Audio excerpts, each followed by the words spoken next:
Hey everyone, Hazel and I cannot thank you all enough for the support you've shown our podcast. Wow, yeah, it's amazing, you guys and gals out there. Every time I hear somebody say that they actually listen to us, I just don't believe it. I want to call them a liar. You know, Hazel, I just wanted to mention something before we get on with the show today. We're now going to put timestamps for each segment of our show in our weekly show description. That way, you can decide exactly what you want to hear, whether you want to listen to our beautiful voices for the entire podcast or zip right to that guest speedrun segment and find out how many they got right this week. You decide. Yeah, or if you're, Raven and you want to find out, how many mistakes we've made in the episode and call us out on Saturday mornings, you can certainly do that as well. You know what, Gator? I think it's a brilliant idea. You are a genius. Wait a minute, did I just say that? I'm just reading the script. I'm not going to say that. No. You said you would say that. Read the script, man. Come on. You know me, man. I don't read scripts. This is amateur bullshit. Dude, you agreed, man. You agreed to this. No. Yes.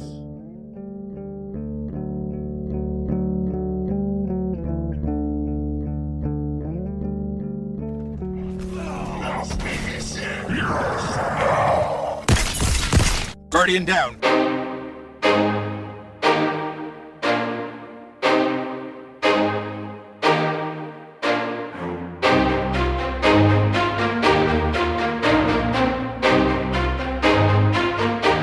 What's up, everybody? Thanks for hanging out with us today. Welcome to episode 79 of Guardian Downcast. We're a couple dads that talk about all things in the Destiny universe, and we interview content creators and community members to find out more about them. We're the show that reveals great talents in our Destiny community for all to see. I'm your host, The Gator, and my co-host, Hazel, is here as well. How you been, man? How's your week been? Oh, man, my week has been just amazingly awesome. That sounds sarcastic. No, actually, no sarcasm there at all. I've been actually abusing my body. We got a new bike, so stationary bike. So I've been using that and been waking up every morning early. My wife's like, "Who the hell is this person?" Oh my God, really? Yeah, man. I'm up early every morning now, riding this bike, and then just hitting the ground, ready to go. The only problem is that. About maybe 10 o'clock, 10:30, I just fall the hell asleep, just no matter what I'm doing. So I'm really hoping that it's not the same thing this morning or tonight. Keep drinking the coffee. Keep drinking. Or no. Go get a Red Bull. You'll be all right. we have none of that here. Oh, no. But So I've been doing that, and it's been great. So I'm loving life right now. So how about you, man? Dude, that's good to hear, man. Biking is so much fun.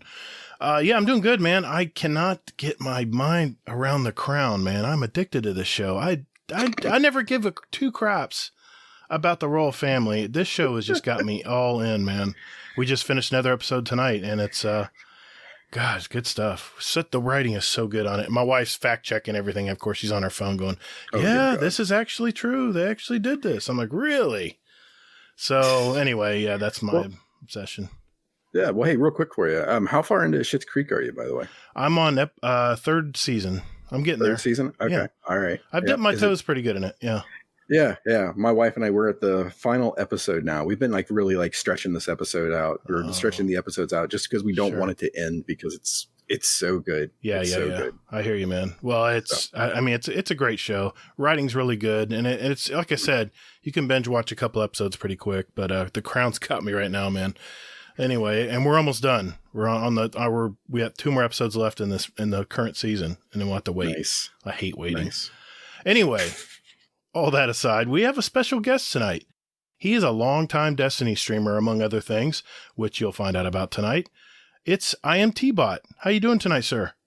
Hey, I'm good. How are you? By the way, you guys can catch him on twitch.tv/IAMTEEBOT and IAM_TBOT on Twitter. If you guys want to get a hold of this fine gentleman, I'm doing great tonight, man. I'm really happy you're on the show tonight. I just appreciate you. I know it sounds like you're a busy guy. Just appreciate you stopping by to let us hear your story tonight. Hey, I'm more than happy to chat with you guys. I'm excited. Good deal. Excellent. Well, just a quick overview, listeners, of tonight's show. First, we're, of course, going to hear T's story and find out more about him. Next, we're going to test his twitch reflexes on our new and further improved fast fire segment we call the SpeedRun. Hazel's going to go over the TWAB for this 11th week of Beyond Light Season of the Hunt, which ends, by the way, on February 9th. Couple weeks, guys. We'll answer community questions and add 2 songs each also to our award-winning Guardian Downcast show playlist on Spotify and iTunes. All right, guys, let's do it.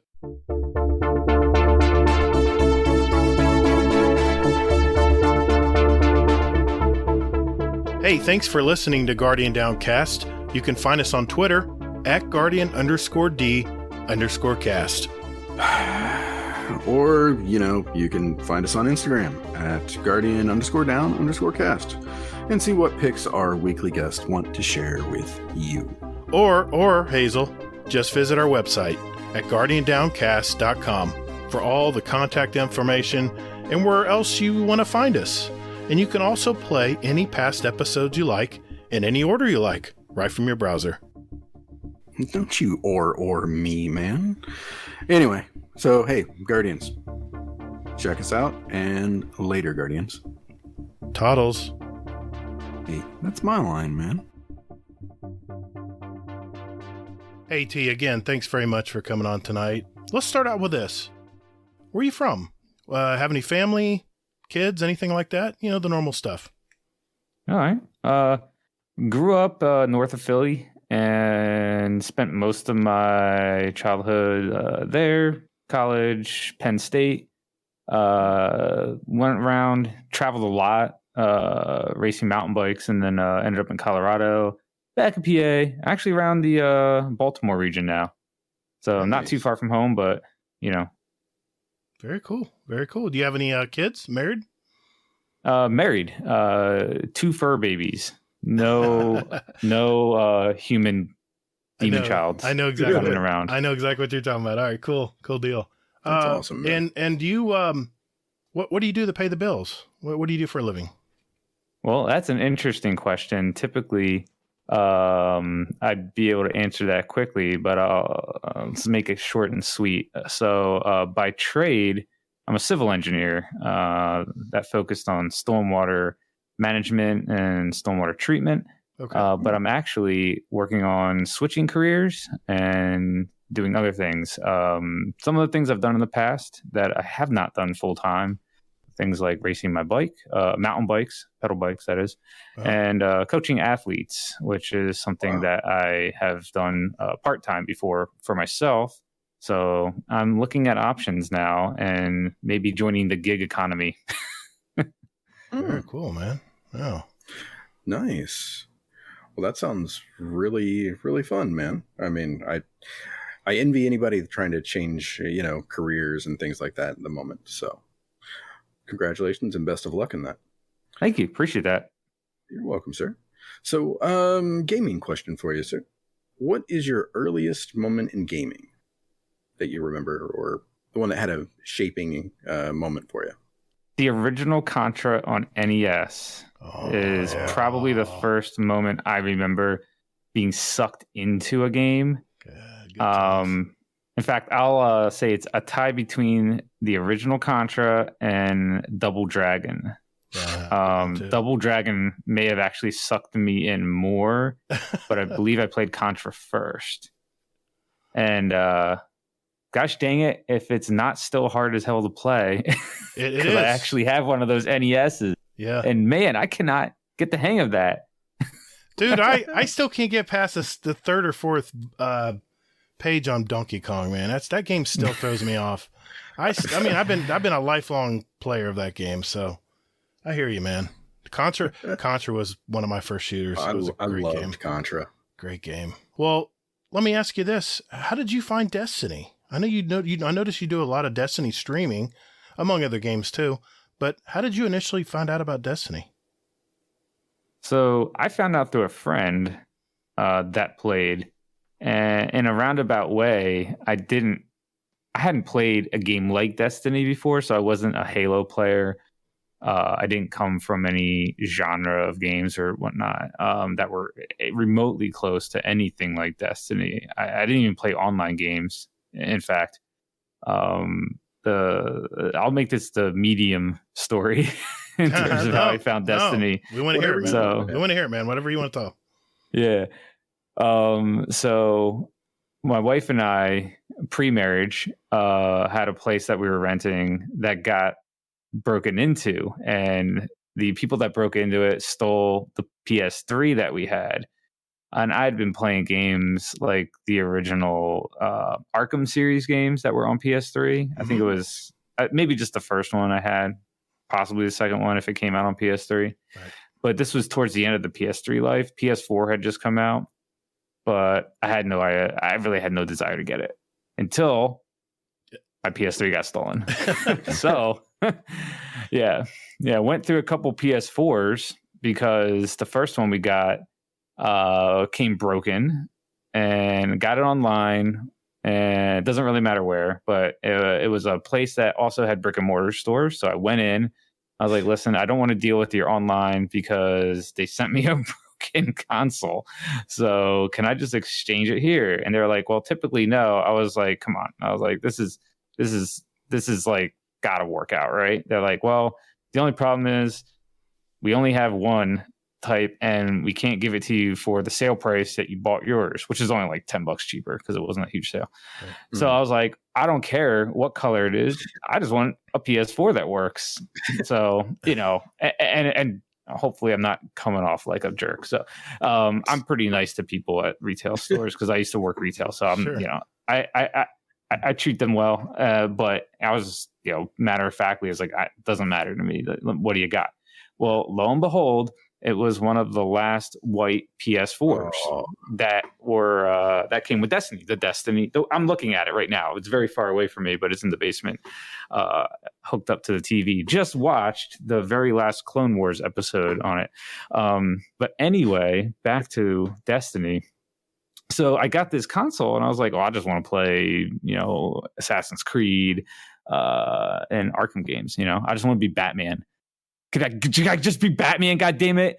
And so I got the game, and I didn't know what to do with it. I didn't have PS Plus because you didn't need it for single player games. So it sat, and this wasn't too long after the launch, by the way. So I want to say before Christmas, I had been at a friend's. Yeah, it was like September, right? That it came out. September 2014. Would that be when Destiny came out?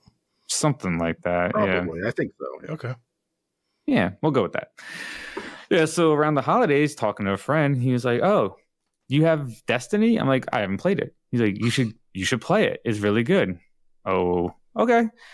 Of course, then I'm like, "Oh, wait, I gotta buy PS Plus and do all this and get a headset." Oh, fine. So, another $100 later or whatever it is. Maybe I'm exaggerating a little bit. Probably not. But I'm playing Destiny. That's how I started.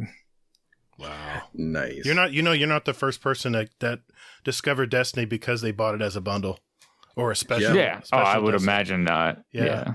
That's crazy. Amazing to me. I'm just like, wow. So what other games what other games do you play now besides Destiny? Besides Destiny, believe it or not, I still like Anthem. I know it doesn't have much to offer if you've already played it, but I dig those games. I like raw sci-fi, which Destiny really isn't.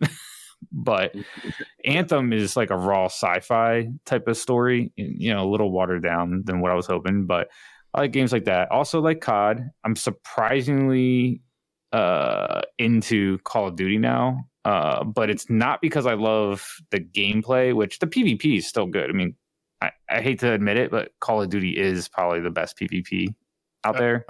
Outside of like the really competitive stuff, like Valorant and all that crap. Sure, I don't play that. Yeah. But yeah, I like leveling guns in Call of Duty. It's like, dude, I just like playing multiplayer and leveling guns. It's really weird. I'm biting my tongue because Destiny Crucible can learn so much from Call of Duty right now. I'm not much of a PvP player in Destiny though. So. Yeah, but still, even God, all the great. They do such great artwork on their emblems and different skins you can get on your guns by using them more. Wow, what a concept, Bungie. Sorry. It's definitely two different worlds. I'll say that. I came from in Call terms of Duty, games. so, yeah, that's why. Okay, nice. Yeah, and then what else am I playing? I just picked up Apex finally. Yeah, I saw that. Warzone was just Warzone. I love Warzone.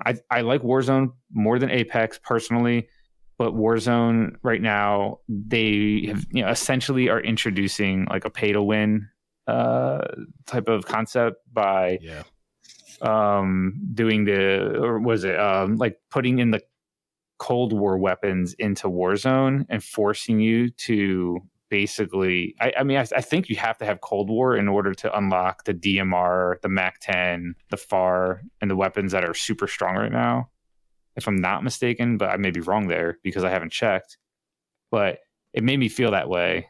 Like you have to level up the DMR, and people that were with Cold War can level up the DMR like super quick. So that weapon's broken. So I haven't played Warzone, and I picked up Apex because I was like, oh, this is actually fun. And it sort of feels like a Destiny-ish BR, even though it's really based on Titanfall? Yeah, it's made by the same guys. Right. Yeah. It's got like all the faster movement. Yeah, Respawn. Yeah, it's pretty cool. I like that. And Division 2. This is my other one. Really? Ooh. Okay. Yep. I just like running around Division 2 once in a while. I just do enough to keep up with it. And I mean, if anyone out there plays Division 2, if you're just running around PvE stuff solo or with like one or two match made people, you only need one build and you can just run around like the whole game and just slay everything with a single build the whole time. So there's really nothing to the game. It's sort of like there's all this min-maxing to it, but at the end of the day, it's like you can make one build that basically does everything you need. See, I go to the kiosk. I go to the guy at the central area. I look at all these guns and attachments, and I'm like, I don't even know what's good. I mean, I don't even know what to do here. I get bogged down by all the minutia of that game. But there's one it's setup. very overwhelming. Okay. Essentially, depending on how you play the game, the way I play the game, right, and for a lot of people I've heard, like you basically can settle on one build, and that's what I've done. It's basically running around with a shield and an SMG and a shotgun and just slaying things left and right. Okay. I'll have to try that out. Yeah, my son and I play on PC, so I do too. Yeah. I saw a thing last night. I shared it in our other games channel where I guess the Division 2 and Resident Evil are teaming up for an anniversary. And I guess that they're going to be releasing zombies or something like that in the Division 2. Division? All right. So I'm like, I like that. Yeah. I'm like, fuck. Cool. I'm like, all right, take my money. I'm sold. All right. I'm in. Shut up. Take my money. I'll have to check that out. Oh, man. Yeah. Well, real quick, you said something, and I just want to follow up on it, just out of curiosity. You said you're not big into PvP. Why is that? In Destiny, I'm not a huge PvP player. That's what I mean. Sorry. Gator, cover your ears. I am. Mostly. So when I think about it in terms of streaming content, I don't like playing PvP on stream because I prefer to be more chatty, even though that sort of isn't the case when I'm raiding and doing Sherpas. But it's something that I'm comfortable with, and I can perform well in PvE. Because of like the rhythm that you can get in against the ads that are all AI controlled. But in PvP, you got to play against regular people, and you got to play against regular people that are probably better than you with the meta loadout and with lag. And I'm on PC, so you never know if they're cheating, even though I just play quick play. So it's like, probably not. So anyway, I don't play it a whole lot on stream because of that. So I like to be able to focus on PvP, which is why I just don't do it on stream. And most of my Destiny gameplay tends to be on stream unless a new season comes out that's really hot, or obviously a new large expansion. And then I'll play the crap out of it for a few weeks, but then I'll drop it. So like right now, I'm barely touching the game, just hitting raids up. And so I don't know. I just don't play that much. It's not, I don't find it to be as horrible as people say it is because I'm not there for the PvP, but I do understand some of the, less than enthused arguments for it. Yeah. I can understand that. That makes a lot of sense. I'm glad you asked him though, because I was curious too. Well, let me ask you this, T. you've been playing a lot of Destiny like us. Do you have a favorite moment? Something come to mind? Maybe a moment you'll never forget when you were playing Destiny? Honestly, it was probably a Destiny 1 moment. And I always remember beating Crota's End for the first time because when I came in, I wasn't able to do Vault the Glass until it had been beaten and people were already running it. So that's how I think that's how I found my first Destiny clan. And it was with that clan that I was able to do Crota's End. And I think we ran and beat it, not like first day, but fairly early. So yeah, my first clear, generally blind. We didn't all know what we were doing. That was probably one of my fondest moments, just because it gave me that bug to always try the raid, like, which I know not a lot of people do overall. So yeah. Well, yeah, Hazel probably agree with you there. That's probably where Hazel, you used to Sherpa a ton of people in that raid, right? Yeah, I did. And I mean, I that was actually my first raid clear was Crota, and then I went back and did Vault of Glass after that. So yeah, that was fun though. I mean, that was also it seemed like impossible at times too. I missed Crota's End. Yeah. Oh, yeah. The leveling system at the time, especially for Vault, was, you had to really know what you were doing in the game and understand the mechanics and the flow of the ads. And if you didn't, there was a lot of people playing Vault of Glass that were underleveled for a long time because RNG was really bad back then. Forever 29. I was just going to say that. You beat me to 28 and 29, yeah. Oh, yeah. I spent more time at 28 than 29. You kindergartners. That doesn't surprise me. You don't realize how good you have it now. Back in my day. Yeah. Oh, leveling. Yeah, it was a whole PvE is PvE now. That's why I'm assuming that was what played into their decision to add these Grandmasters in. But even so, honestly, like 1280 solo Lost Sectors, like with the right mods and everything, honestly, they're not that challenging. I've done them. Same. I haven't run the Grandmasters yet this season. I'm going to have to do that. I think someone told me that they wanted to just run through all of them in a day when they're all available. Conquer which title. I think is now. But, they're available now. So I think we were going to try to do that soon. Yeah, everybody's trying to get that Conqueror title because they unleashed all of them now. So, Yep. Well, I'm just going to hop in to help. Well, I'm just going to hop in to help. But I don't know if it's just because I was newer to the game back then, or it's a combination of that, and it's just different. But I feel that there were times in Destiny 1 that the content was actually more difficult. Probably like earlier on. I think they've eased up on the difficulty over the years. Oh, they've made it much more, well, I hate to say that word, but they made it more casual. They made it more mainstream. Which isn't necessarily bad. I don't want to say that they should. That's not a bad word. No, it's ramp not a bad it up word for everybody, but yeah. As long as they offer it, but for both sides of the coin, I'm happy with it. Yeah. So, yeah. All right. Don't sidetrack. I'm going to keep this train on the tracks tonight. Okay. Sorry. Okay. I'm the one that started throwing us off, so I'm sorry about that. Okay. Well, I'll throw out a question real quick then. So T, tell us about how you got into streaming. Streaming. Honestly, sort of similar story to how I got into Destiny. Had no idea what streaming was. It was a Destiny clan mate from the first large Destiny clan I joined. So I think it was the second Destiny clan I ever joined. And we were doing raids at this point, and I was pretty well versed in the game, or becoming well versed in the game, I should say. And someone at some point, I think multiple times, said, "Hey, you're pretty funny. Have you ever thought about streaming?" I was like, "I don't know what that is." So, real quietly, because I heard people talk about streamers and people, have you watched this person? I thought that they were talking about YouTube, and I finally was like, what are you talking about? They said the word Twitch, and I was like, what's Twitch? Oh, twitch.tv. Oh, you should go check that out. Yeah, you'd be really funny. Like, really? You think so, huh? So, yeah, I checked it out. I made an account, and I was like, this is interesting. And I think just like a lot of Destiny streamers back 4 or 5 years ago, the first people I watched it was probably either Professor Broman or King Gathalion. And those are like my introductory streams to Twitch like and the to gateway Destiny. drug.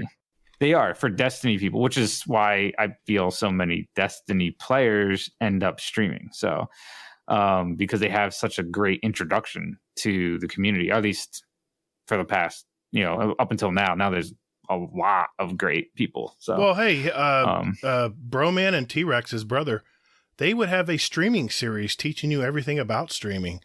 I was just about to say that. Oh, okay. Yep. I watched that so intently. like once I started watching, I got a hold of their YouTube. Well, they were YouTube videos at that point, and I think they had just finished those videos. They weren't doing them on stream anymore, so I'd watched their YouTube VODs on those, and just sort of, I don't know, it just hooked me in a weird way, and that's how it got started. So nice. Well, I might have been scouring your Instagram, and I know you said some of the Instagram might be old, but how did you get into this racing mountain biking, man? I mean, did someone inspire you to do this, or you just pick up a bike and go? Well, that is let's see. Well, how do I start this one? Sorry, we wanted to hear your story. No. He landed on a bike and he just started pedaling. So I'll bridge the gap here. I'll talk about cycling. I'll talk about streaming and gaming, and I'll combine the two because that actually is sort of relevant to how I started to stream and game. Wow. So the cycling is something I had done since I was a little kid. Just rode around, did BMXing and things like that. I'd even raced BMX a little bit when I was young. There was a racetrack near where I grew up, so I had the luxury of being able to use it. Which was fun. But BMX was dying a slow death at the time, and the hot ticket was mountain biking. So I got into mountain biking as I was about to graduate high school, probably junior year, I would say. And I gave it a shot, and it hooked me. My first race was it's which is crazy because my first race was midsummer, hot. I was not in the right type of shape for this type of sport, cross country mountain bike racing, where you're riding. Well, later years I would ride, anywhere from like an hour and a half to 2 hours were the length of most races at a pretty good clip. So, I was doing this as like a beginner, junior, whatever they called it at the time. And I finished the race and lost it. I don't want to make anyone squeamish, but now you know what I'm trying to say. I was so worked over, and the next day when I recovered a little bit, I was like, I got to do that again. I got to do better. That's the type of mentality I have. So, that's how it started. I went to college, raced. They do collegiate cycling. They have everything from regional races to national championships. And then went from like the junior collegiate ranks to racing. I did what they call semi-pro for a short period, and then raced professionally. And I did that. And all in all, raced about 20 years. So, wow. Yep. And video games during the last few years of racing were actually how I would spend like my evenings after dinner if my wife was doing some work or something. And I just needed to relax. I'm not much of a TV person, or wasn't until more recently. Mm-hmm. Thanks to all these awesome new shows that have been coming out, Marvel related and stuff that I actually like. Video games was it for me. So I would fire up some Assassin's Creed or Arkham. What was it? Arkham Asylum and whatever on my first PlayStation there. That would just help me sort of chill, and I would like hang out on the couch with my legs up, just recovering from a long day and work and or training. So yeah, that's how I started playing video games again. And believe it or not, before I got that PS3, which was we bought that towards the end of the PS3 life cycle. I hadn't played video games since I was like in high school. So there was like, maybe middle school, because I didn't have a console after the NES. We had some PC growing up, and I would play some games there, but for the most part, didn't really play video games until Arkham. Wow, that's crazy. Yeah. Wow. I know we're all getting a bit older, but do you still keep in good shape? Yeah, relatively so. I'm not doing the training thing. Retired, 2018, I guess, officially. 2017, technically. Mm-hmm. Down to like 3-4 days working out a week. So. Okay. But working on building it back up to the point where I may race in 2022 again, because I'm not that old. So. Well, I'm old, and what I'm realizing, I'm trying to get back into weight training, and the recovery period is so much longer when you get older. You have to, you can go every other, and you can go leg day and then an upper chest day, and you can mix it up. But man, you just can't get back in there like 2 or 3 days later. You got to give it like 4 or 5 days. It's crazy, man. Yeah, sometimes. Yeah, anyway. Yeah, there's a lot that goes into it, especially when you're older. Diet's one of the biggest things. It is. So it is. Yeah, I found that I'm trying to, balance like weight with muscle build and other things like that. And it's like calories play a big part in it. Quality is definitely important, but quantity super important. Make sure you're eating enough. Yeah, that's what people don't realize is you have to get that protein intake. I mean, you have to, and it's full nutrients. It's of course, balance. Macros. Balance. Yeah, definitely balance the macros. Yeah. All right, Hazel, do you have a question? You want to go next? Yeah. What we'll do is we'll go ahead and transition to our signatures, questions. Yes. Sorry about this. But so yeah, let's go with this. Do you have any hobbies aside from gaming and cycling and working out, seemingly? Well, I would consider right now gaming and streaming and stuff to be my hobby. Cycling, yes. I do have sort of like a side mini hobby-ish with music, but that's like barely something I partake in these days, mostly just due to time. I was just gonna say, you mean like writing rap music? Like I'm just curious. Yeah, well, that's like almost like one of those like hidden I discovered not long ago. The backstory to that, what you're referring to is writing parody lyrics for things, is off the top of my head. I make up songs for our pets when they get hungry or things like that. So I'll just like start singing a song, but I'll replace the lyrics. I'll do it off the top of my head. My wife will look at me like I'm a nut job. But it's like, she's like, how do you do that? Sometimes I'm like, I have no clue. Like, it just comes to me, and I'll just think of a song. It's usually a song I've listened to a bunch. So it's like, I got it in my head, I can just start replacing the lyrics. So that's how I got into, So like, I guess consider it like a secret skill. But what I'm turning into a hobby is writing parody songs. That is brilliant. Anybody who's listening to this needs to go check out Six Warlocks. This brought a big smile to my face, and I was so glad that I was able to vote to give you Movie of the Week. So here's hoping that you get it for next week. So we'll see. I have a feeling that since I took a couple digs at the developers in the song, they probably aren't going to choose me for Movie of the Week. I'm sure there's going to be some awesome, like very artful pan of the game environment with a cool song, and that'll take top. Anyway, I just realized I said something I probably shouldn't have said, but it's fine. It's fine. Well, everything's fine. Before I get to my signature question, you mentioned I don't hate the video that won. I don't. I'm sorry if it was your video and you're listening. It was fine. Nothing wrong with it. Well, I'm sure there's a lot of competition, man. Destiny, Yeah. The Destiny community is enormous. It's just crazy big. And, well, damn, Hazel, you actually did prep. I'm amazed, man. Nice job. Hey, if you guys want to see some cool videos, go check out. I'm going to shout out a good buddy in the Dojo brand, Potato Jim.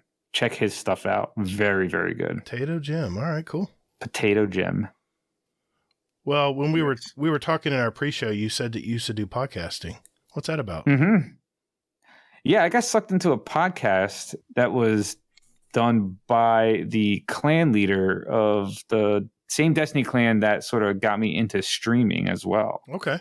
It was actually before I started streaming because I hadn't really figured out how to stream yet. And there were, I forget how it exactly happened, but I guess I just, talked a good enough game at the time. And they were, the two people that were doing the podcast just asked me to join one day.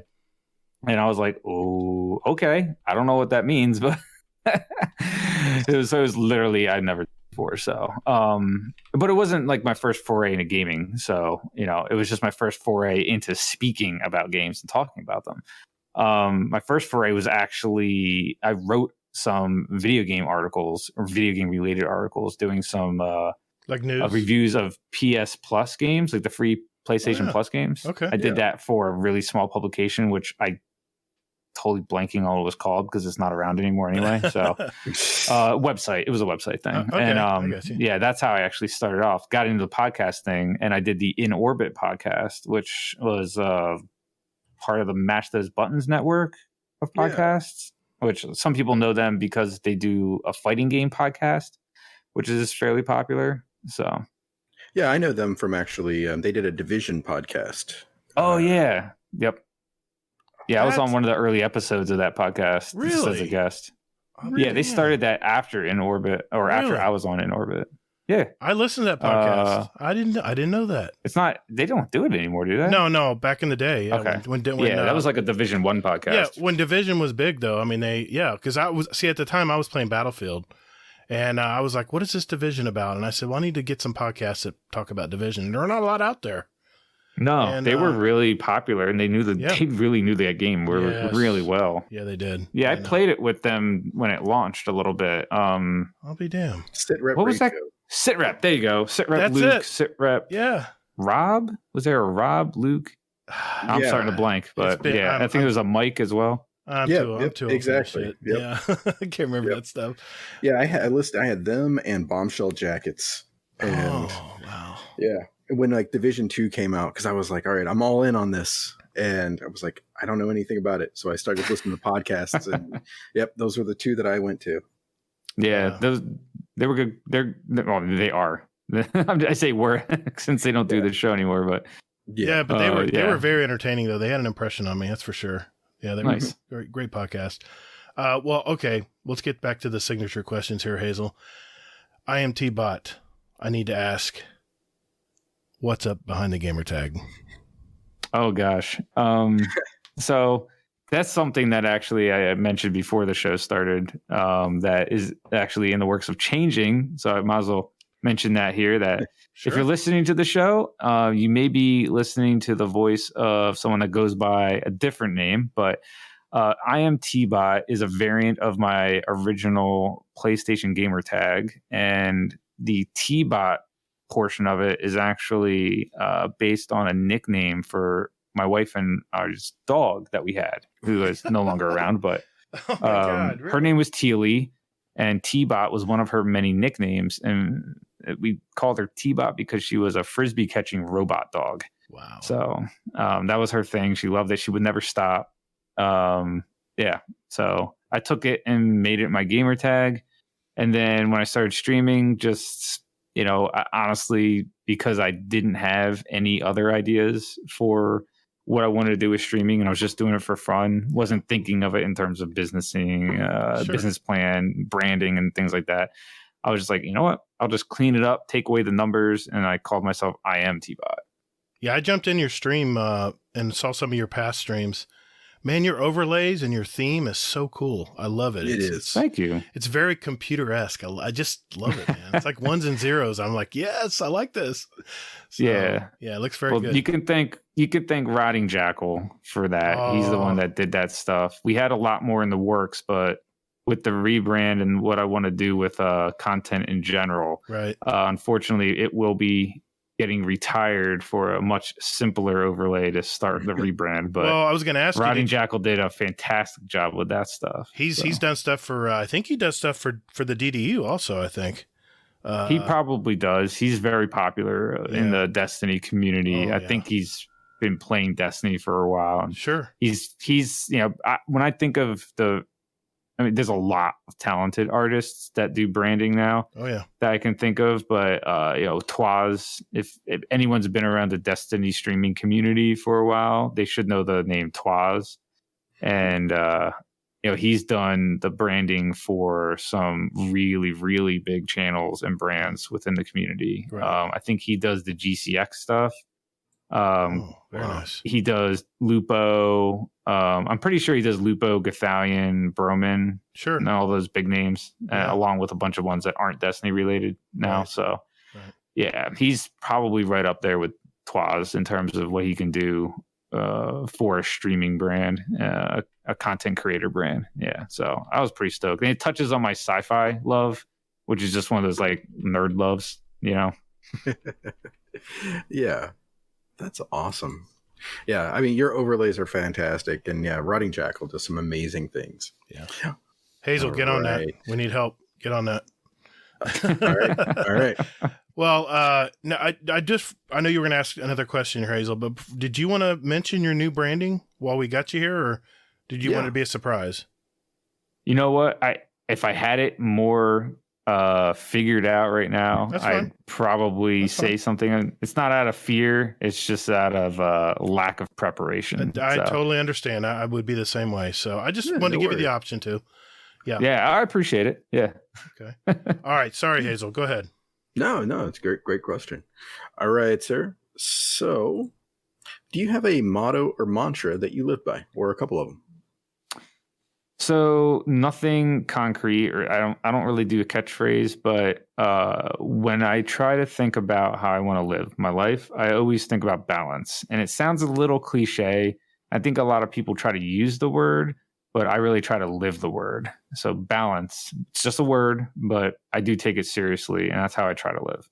Yeah, that's how I live too. It's all about balance, and it's not always perfectly balanced, but you always strive for it at least.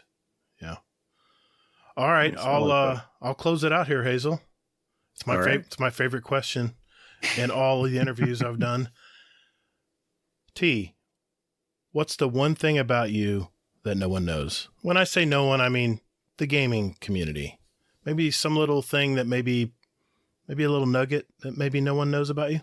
I'm trying to think of something that may be interesting.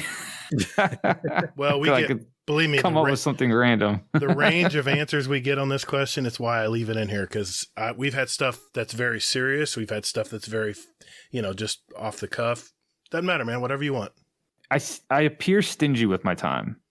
I think a lot of people may be surprised to find out that I actually really enjoy volunteering my time for the right cause.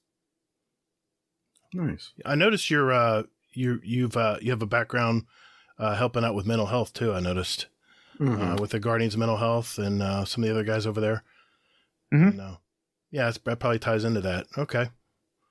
Very good. Great group of people. I lean on them whenever I encounter anyone in the community that needs help, because I am not a professional. I have zero training in that regard. If you need help with nutrition, physical fitness, general health, things like that, mindset, I can help. But they are the professionals, or they have the contact with the professionals. Yeah. So I love them. They do great work. I do point people towards them in their direction whenever the need arises. Oh yeah, we've had Average Joe on our show, and Chris 3711's a big community member of ours. They've just done so much good work. So yeah, Chris is awesome. Yeah, well, good deal. Hey T, thanks for sharing your life with us, brother. Appreciate it. Hey, thanks for asking. Appreciate it. Good deal. Well, I think it's time, Hazel. I think so. All right. Speed runs next, right after this. Call the Praxic Order, call the Thanatonauts, the Ginseng Scribes, call everyone so they can witness you. All right, boys and girls, it's that time of the week. This segment is called the Speed Run.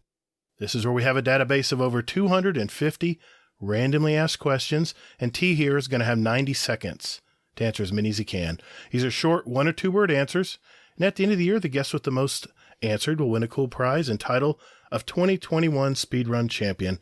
The questions are randomly asked, so no one can memorize the order, and just, answer whatever comes to mind quickly. Tonight, I'm going to ask the questions randomly from our list. Hazel is our timekeeper and quality control expert. In the event of a questionable answer, Hazel's decision will be final. Uncle Scumdeath and Chris3711 are our co-leaders at 27. So, T, you ready to do this? Ready as I'll ever be. All right, here we go. Ready, Hazel? Yes, sir. 3, 2, 1. Warlock, Titan, or Hunter? Warlock. Morning person or night owl? Night. Void, solar, or arc? Void. Pineapple on pizza? Yes. Garth Brooks or Led Zeppelin? Led Zeppelin. Vanguard, Crucible, or Gambit? Vanguard. Freelance solo strikes, yes or no? Solo. Yes. What is the worst job you've ever had? The last one. Bubble or well? Bubble. Plain or peanut M&Ms? Plain. Have you seen Waldo? Yes. If you could live anywhere in the world, where would it be? Sedona. Coffee or tea? Coffee. Could you go without your phone for 48 hours? Nope. GIF or GIF files? GIF. What is your favorite Destiny planet? Cosmodrome. Game remasters, yes or no? No. Last Wish or Leviathan Raid? Leviathan. If the Destiny universe was real, what planet would you visit first? Venus. Orbs of light or orbs of darkness? Light. What did you eat for breakfast today? Cereal. Resolution or frames per second? Frames per second. Favorite salty snack? Sardines. Sorry. Anna Bray or Ada 1? Anna. Do you believe in ghosts? Oh, yeah. Cars or trucks? Trucks. If you could live in any decade, which would it be? 90s. Number 1 or number 2? 1990s. Oh, 1. Could you drive a stick? Can you drive a stick shift? Yes. All right, cool. I stumbled on a few questions there, so I'm going to give him one more, Hazel. All right. All right. There we go. Good job, man. I think we got a new leader tonight. Damn. I'm confident. Hazel, what do you get? 29. That would be a leader. Damn. Nice job, dude. Way to Yeah. go. Did you guys go easy on me? No. I'm not saying you did, but it felt like No. you did. No, those They were are all like quick ones. no. They're we do. They're mainly yes or no, one or either or questions. Okay. Yeah, you had That's a lot fun. of open. You had actually a lot of open-ended ones this time. So Yeah, but- not really a lot, but just a couple of them. But see what I do when I do put the list together ahead of time, by the way. So what I do, most of my listeners don't know that, but what I do is I keep the structure of the sentences the same or pretty similar. Good job, man. That was a good job, T. Thank you. Good job, sir. Thanks. Hey, I've got a question for all you listeners out there. Do you have a great speedrun question for our show? If that's a yes, join our Discord and enter them in our Speedrun Question Ideas channel. Yes, we're doing it again. We'll add them for next year's Speedrun. Just remember that they need to be yes or no, or 1 or 2 word answers. Either or questions will also be accepted. At the end of the year, we're having a drawing for a $25 gift card of your choice for 2 lucky people, and you can enter up to 5 questions. So go hit that channel and get those questions in there. Good luck, guys. All right. I think it's time for This Week at Bungie.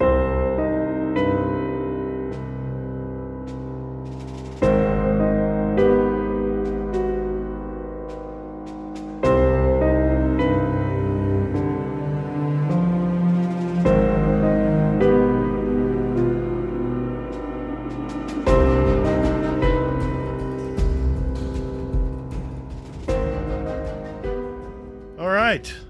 This Week at Bungie. What do we got, Hazel? All right. So I don't have anything witty to say right now, so I'm just going to get into it. So this week, Harbinger went live. So this is basically the chance for you to get the Hawkmoon with some random rolls to it, and also the Catalyst, and then you some feathers, so you can get the neat little ship. So, have you guys done the Harbinger quest by chance? I have. Well, Hazel, you were there. It was me, you, and Morecry. We ran it the other night. No shit, Sherlock. Yes, Okay, I did. okay. That's called a setup question. Oh, I'm sorry. Sorry. Yeah, I've actually done this thing like 4 times now. Oh, nice. I tried to solo it. I got to the final boss, and I got wiped 3 or 4 times. I'm like, all right, I'm calling for help. But I got all the way to the end, man. I got past all those champions in the middle. I was like, I got this. I'm at the end. Oh, yeah, this looks familiar. Yeah, there's a chest. All right, let's do it. And you're just hiding behind the rock on that last part, just praying not to burn alive. Yeah, it's just exactly. crazy. Yeah, but yeah, to answer your question, yes, I have done it. What'd you guys think of it, T?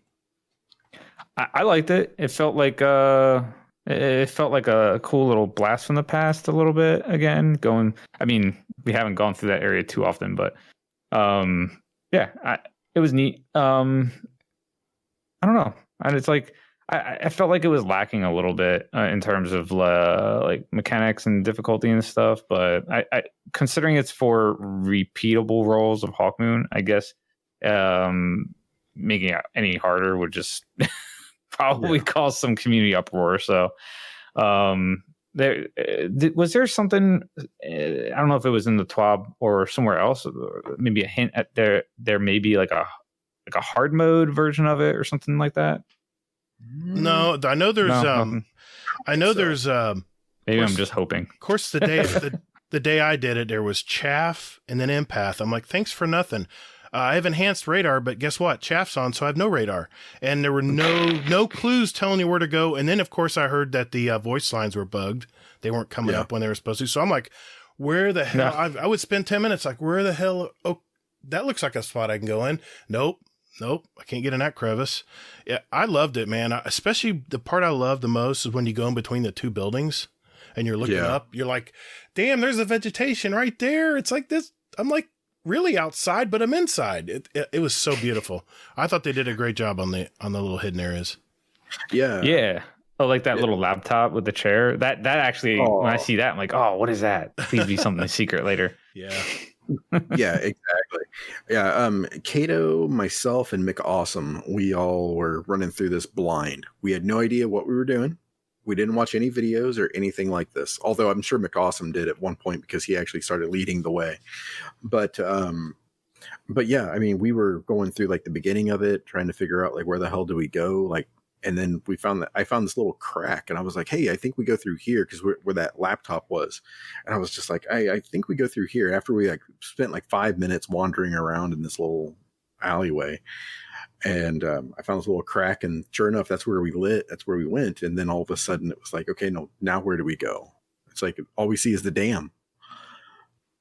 So yeah, it was beautiful. I loved it. Yeah, it was awesome. I dug it a lot. All right, so there we are. And then next part of the TWAB here is about sticking around. So to reduce the amount of fear of missing out, or FOMO, they are basically keeping around all the stuff that makes sense, like Wrathborn hunts, all that stuff. The important things that are going away are things that nobody cares about, like Crow's Bounties, Messages from the Field, the Seasonal Artifact, and Season Pass. So if anybody was thinking that the Seasonal Artifact or Season Pass was going to stick around, I'm sorry, welcome to Destiny.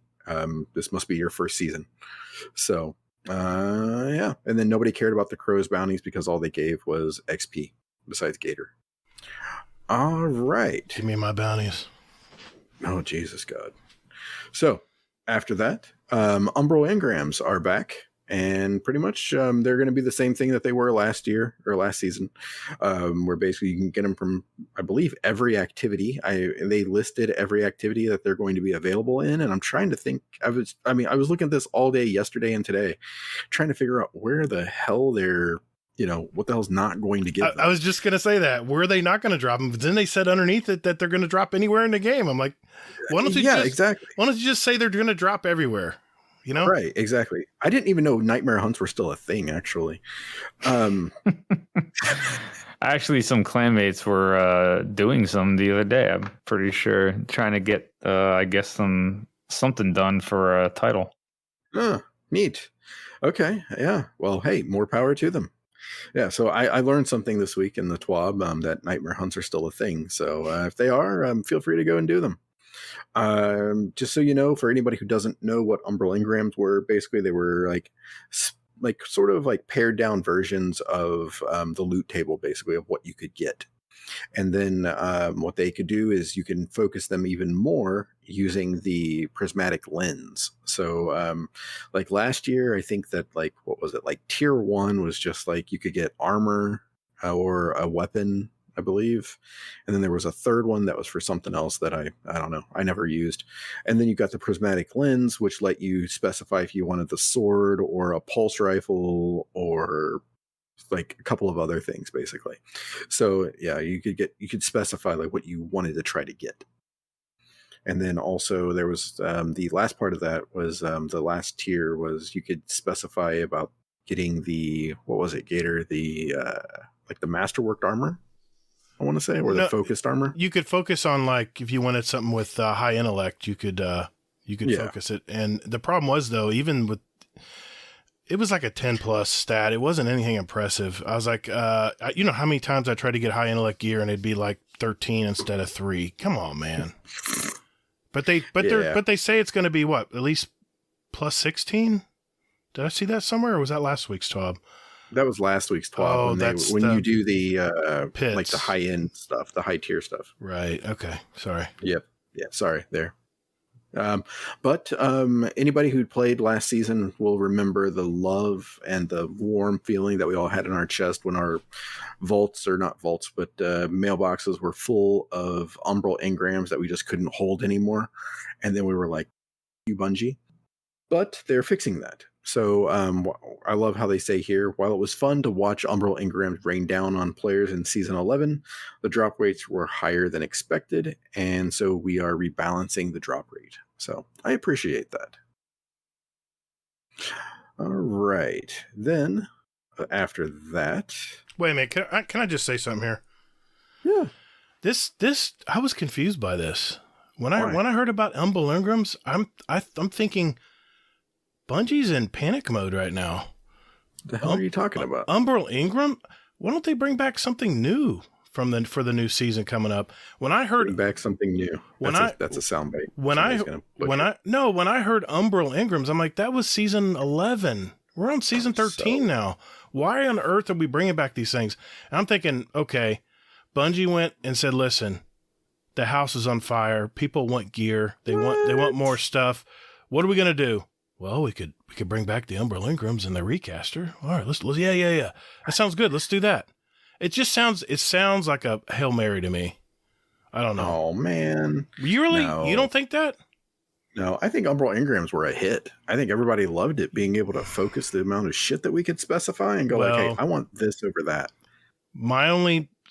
I'll say that I love them once I see what we're getting with them.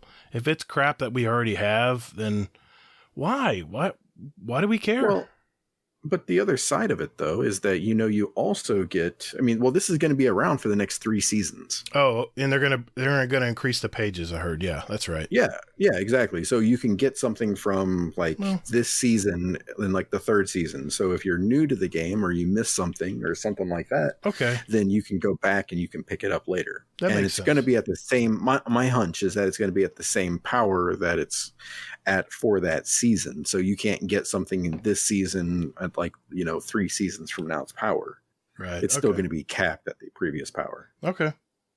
All right. I had to say that because I was dumbfounded. I'm like, Umbral Engrams? What? Man, I'm the negative Nelly, man. I know. I can't help it, man. The corporate shill guy. I can't help it. I've been watching videos from across the community this week, and I just wanted to go to the Cosmodrome and find a cave and hide and get in a fetal position. All the negativity right now, it's bumming me out, man. I mean, whew. I don't know if that's your first problem. You might as well just go to Reddit and try to look for something positive. See, I stay away from Reddit, but I like YouTube. I'll scour all the all the big guys, all the big Destiny guys that talk about YouTube. You know, they're on YouTube all the time, and God, man, I mean, what on earth is going on? It's like I don't think I've. Well, anyway, that's another topic. But I just. Well, T, what do you think? What about Umbral Engrams coming back? So I'm gonna be honest. I actually didn't really know they were coming back until just now because I hadn't read the TWAB. But You're fine. so now everyone's listening, being like, "Well, don't care what this guy has to say." But No, I can see things from both sides. You know, the whole hey, you know, they're going into some form of panic mode and are just trying to fill the void with loot to some degree. But at the same time, I'm like, yeah, I'm sure it's probably like one of these things that they maybe had planned out just to throw Umbrals back in the mix in between like more impactful seasons. So it's more loot chances. I'm happy to hear that they're going to tune it down because for those that play the game a lot, it's obnoxious. And for those that play the game regularly to little, I think, you know, even a tuned down drop rate should be sufficient to give us what we need and want and give us enough chances to get what we need and want. So whatever, you know, it's just loot in the game. So yeah, we'll see how it goes. yeah, that was my thought too. Is I'm like, who cares? I'm like, it's, you know, I mean, they didn't mention a drop loot table though for those, did they? Nope. It's just going to be. I guess we'll find out. I'm guessing like season 11 and on or something. I don't know. We'll find out, I guess. No, it's going to be it's going to be it's going to start for this season that's coming. So season 13. So new weapons. It's not going to have Season of the Wrathborn stuff because that's still going to be, you can still get that. I hope the Wrathborn stuff. That makes sense. I hope they at least update the loot tables for this next season. They really need to. I don't know. I don't know what they'd update them with. Just more different weapons. Just something different. Just different. Oh dear God, man! You're already bitching about new weapons. All right, go ahead. I'll be over here. Just keep going. I'll be over here in the corner. Just so you know, T, we're like this all the time. So we're like an old married couple.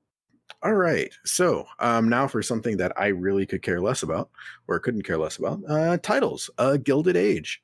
So for this, basically the titles that you can get from the game are basically you can gild them or basically make them golden, and you can flaunt them and show off your awesomeness. Now, when I say that, this is going to reset every season. So that means that you're going to have to redo these things over and over again. Now, this is only going to start off initially for Unbroken, Dredgen, Flawless, and Conqueror. Which I personally only have Dredgen, and quite frankly, I'm not going to work on getting that thing gilded. But yeah, so that's pretty much everything there. Well, wait a minute now. Sorry, I'm back.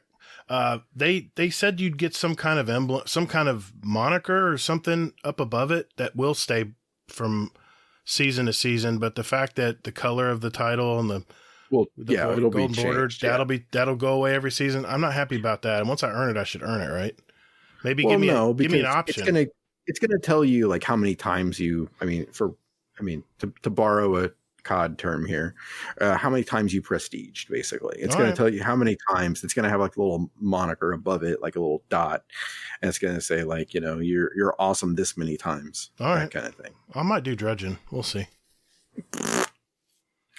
But so it's just going to be like prestiging where you just have like a gold. Well, they're going to add more seasonal, but you don't get anything. No, you're not going to get anything lasting. It sounds like no. Your title will have a gold. You're going to get a little dot above your thing. Well, it'll get a gold frame, and it won't be purple. It'll be maybe green or blue. I don't know. For the season. I don't know. I'll try it out. Hey, Bungie, I'll bite. I'll try it. You know what? I try to stay positive, but I'm cueing the unimpressed meme right now. yeah. I was going to say, I'm really selling tea on this, you know. Nah, that's not that. Yeah, I don't. Nah, if you get an emblem for it, then I'd be like, yeah, cool. You know, if you gild a title every season, then you end up with an emblem each time, just to say you did it. that would be all you need. That's the way it should be. If we're not even getting that, I ain't gonna waste my time. Well, it's the fact that it goes away. I mean, come on, man, you earned it. I'm sure It's not even that with me that it goes away. I don't care about that. I'm okay with it going away. The part that gets me is the shit that you got to do to get it. So it's either available for Trials, Nightfall, the Ordeal, if you do the Grandmasters, the Crucible, or Gambit. Now, I get it. This is pinnacle activity kind of to a degree, but shit. This is keeping the hardcores busy. This is all this is. Yeah, and you know what? All it's doing is making me go like, "No, I'm good, man. You know what? I'm just curious if Dato's going to work on that Conqueror. If he's going to get that, he's going to get that Gilded Conqueror. Of course, but I mean, that's the thing though. Is while Dato is going to do that, what he's going to do is he's going to get it, and then you know what? He's not going to do it again. I mean, what's the incentive to come back to it? I mean, I like the steps. I like the steps they're taking. They're trying to do something different, I guess, a little bit, but these are baby steps to me.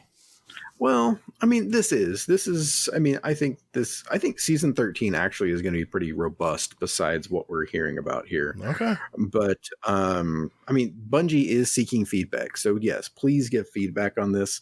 I'd like to see this. I mean, I'd like to see him actually give something for strikes, like just regular strikes. Imagine that. Like I've been talking about that forever. Give us a reason to play. Yeah. All right. Shit. You're the corporate shill tonight. Damn it. I don't know, man. It's something in this beer. I don't know. Wow, you've been so positive tonight. I don't know what's going on. We're in the upside down right now. I don't know what's going on, man. All right. Sorry. Go ahead. Continue. I don't know. I'm like, I have to think about this. This bike, maybe it's changing me. No.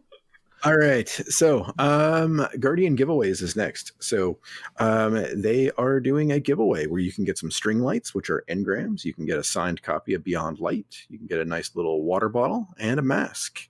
So all you have to do is by January 30th at 8:59 a.m. on that day, follow and retweet with the hashtag Guardian giveaways.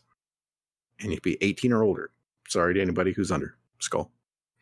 But yeah, so there we go. And who doesn't, love string lights? So, and some signed stuff from Urk.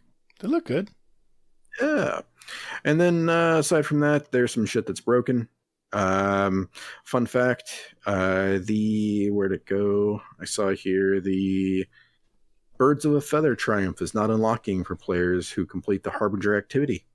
They did tweet out that has already been fixed. Yeah, too bad I have to run it again. We got to run it again? It's just automatically going to unlock for us? Yeah, we have to run it again. I haven't checked it. All right. Bitch, come on now. We have to do it again anyway. Okay, so, all right. Come on, we need feathers. All right. Then aside from that, there's some cool art and some other stuff. I do want to end on this. Joe Blackburn. Apparently, I don't know when the hell this happened, but apparently he's like the assistant game director. So he was the raid director, then he left, came back, and now he's the assistant game director. So he has a sex tape on somebody. And he tweeted that last year I said that Destiny's best days are ahead. Seeing what's to come, I believe this more than ever. But we have work to do to get there.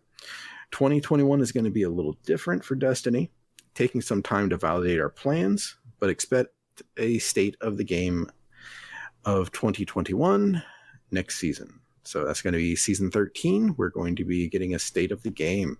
Yeah, but see, him saying it's going to be a little different, that doesn't really enthuse me.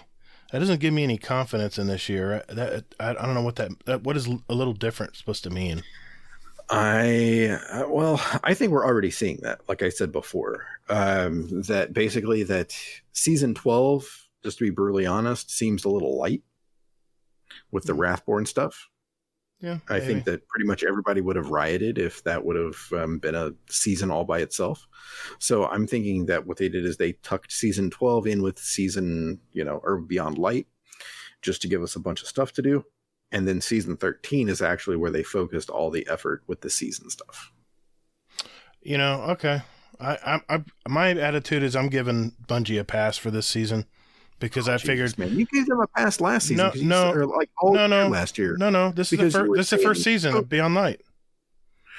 They had to reconfigure the engine. Okay, Oh, they have to make sure everything's up and running, and maybe like they said in the TWAB here is that they didn't really plan this season for the repeatable stuff and keeping stuff behind. So that's why they say Crow will be in different areas sometimes. So I'm giving him a pass. Yeah, he's going to be in 2 places at once. So speaking of pass, what is your season pass level right now, by the way? While we're checking in. Shit. What is yours, T? I'm curious. What's your season pass? I don't know exactly. But I know I hit 200, so there we go.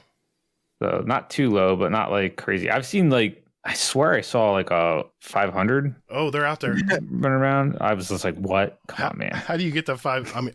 I just eclipsed 300, so I just do all the bounties. That's really all you need to do. Just do bounty hoarding and turning them in a fire team all the time. Yeah, I knew I liked this guy, Hazel. Oh god, that's what we did when we started, like the clan and I. We did that until we got to 100. As soon as I hit 100, I was like, don't care anymore.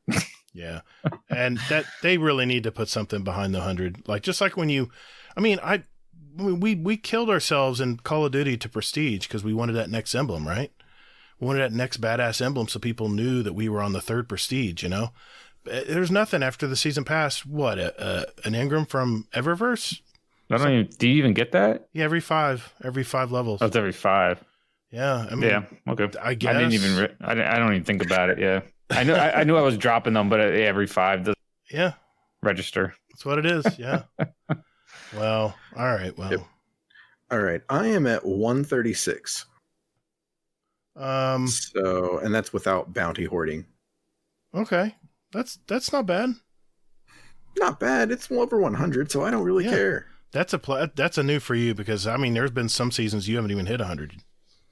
Yeah, last season was the only one that I hit 100, and I took like 2 months off. So right. Okay, I was just curious. Yeah, and you're at 300 and what? Like 303 or something. I don't know, something like that. I just casual. I just hit. I know. I need to work on it. I just hit 300 like last couple nights ago. I think I actually took a few nights off. Last few days. Yeah, I've been doing the same actually. So I'm trying not to burn out. You know what I'm saying? Trying to keep it fresh. Trying to, because I'm at basically 1260, 80 something with my season pass. So no reason to light up. Raise any more power. So it's just about getting those exotics. I still need to get the mask of was it Bacchus, my hunter. I need to get that still, and then one of the solo lost sectors. I got a few other things to get, but I'm pretty much done for the season. Nice. I cannot get Mask of Butkiss to drop for me. I've tried so many times. You're not giving me any confidence here, T. I got Necrotic first try. I did too. I actually my second run. Really? Second run, I got him. I was like, oh, this is a piece of cake, man. Thanks, Bungie. And that's like crazy good exotic too. So I'm like, Butkiss is pretty good too. But I've tried 3 times. I haven't gotten it yet. So are you a Warlock main then, I'm guessing? Yeah.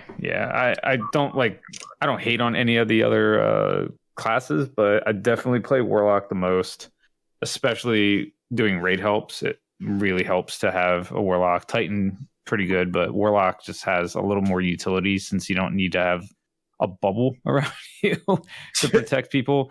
So yeah, Warlock's always been my favorite. Plus I'm really, I guess classically a Void Lock, but have dropped that since I've been doing a lot of raid runs and raid helps since Deepstone Crypt has dropped.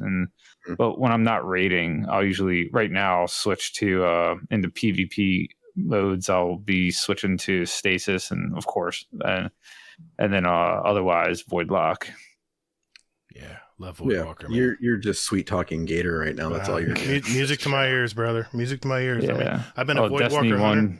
Yeah. I've been a Void Walker Warlock ever since D1. Yeah, Destiny 1, Void Walker, Blank, Shoddy, Mida was my PvP loadout like all the time. Bring back #bring back Shatter Dive or bring back Shatter for Void Warlocks. I miss that. that was the way. Because the little Nova bomb you throw out now, if you're not accurate with it, good luck. The people just run by you and shoot you with a shotgun. It's crazy. Yeah. Well, yeah. Yeah, no, Shatter would be cool. That would be a really, really good value add for the class in PvP. Well, they said could be a fragment. They said they're working on, that was one of their goals for this next year was improving the light classes, right? Well, no. What? No. It was. They're working on improving them. Yeah, underperforming ones. I don't really think Void is underperforming. What? Everybody knows Dawnblade just owns people right now in the Crucible, but Voidwalker needs some help. Voidwalker needs a little love, and is Voidwalker the one that's like the one where you fly around and you can just blink? Yeah, It's the blink. one that nobody uses, right?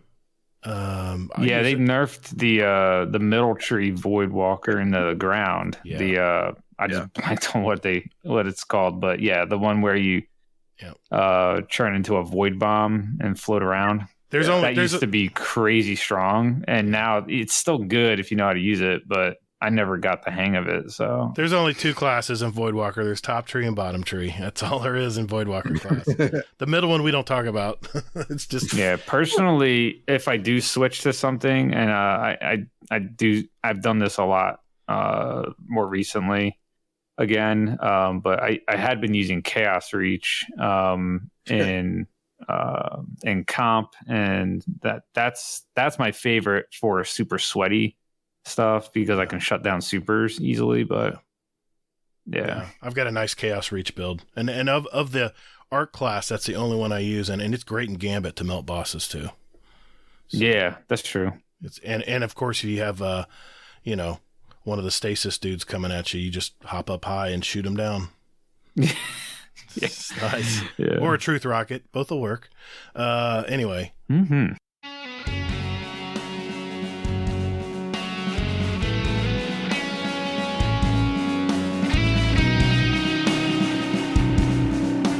Hey gang, just a quick reminder, we now have a Destiny 2 clan, and Hazel and I invite you to be a part of it. If you're looking to find a clan, now would be a great time to jump in and get to know some of these people that you've heard on the show. And we're not hardcore, so you don't have to worry about, us slave driving you to do raids and shit like that. Enjoying your time is basically all that we ask. So, if you're looking for a clan out there, we have a permanent link in our Discord under our channel GDC Destiny 2 Clan, where you can find a link. Otherwise, look for Guardian Downcast or DOWN is our call sign. We do ask that you join our Discord first, so that way we can communicate clan nights and things along those lines. And aside from that, you can lurk all you like. Thanks very much, gang.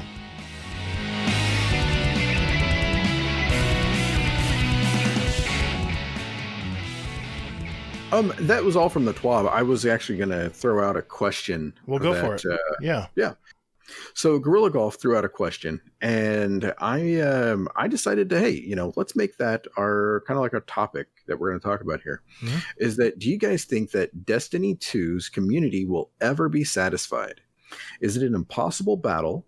What is your best solution to make everyone happy? Oof. We always go to you first, T. Wow. No, I'll answer. I'll give you some. Get ready to be disappointed. All right. Is that question posted somewhere? that seemed like it was multifaceted. Yeah, that was from Gorilla Golf on Twitter. Yeah, it's in our, I posted a question for anybody had any questions for TEEBOT, and that was one he mentioned. Okay.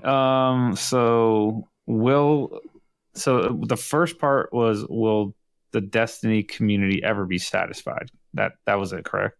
Yeah. No.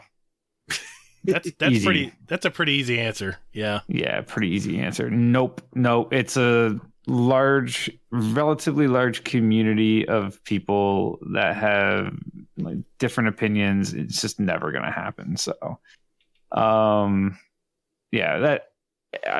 the minutia of it, I don't think we can cover in a single podcast episode, but right. yeah, it's an impossible battle, but it's not one that shouldn't be waged, in my opinion.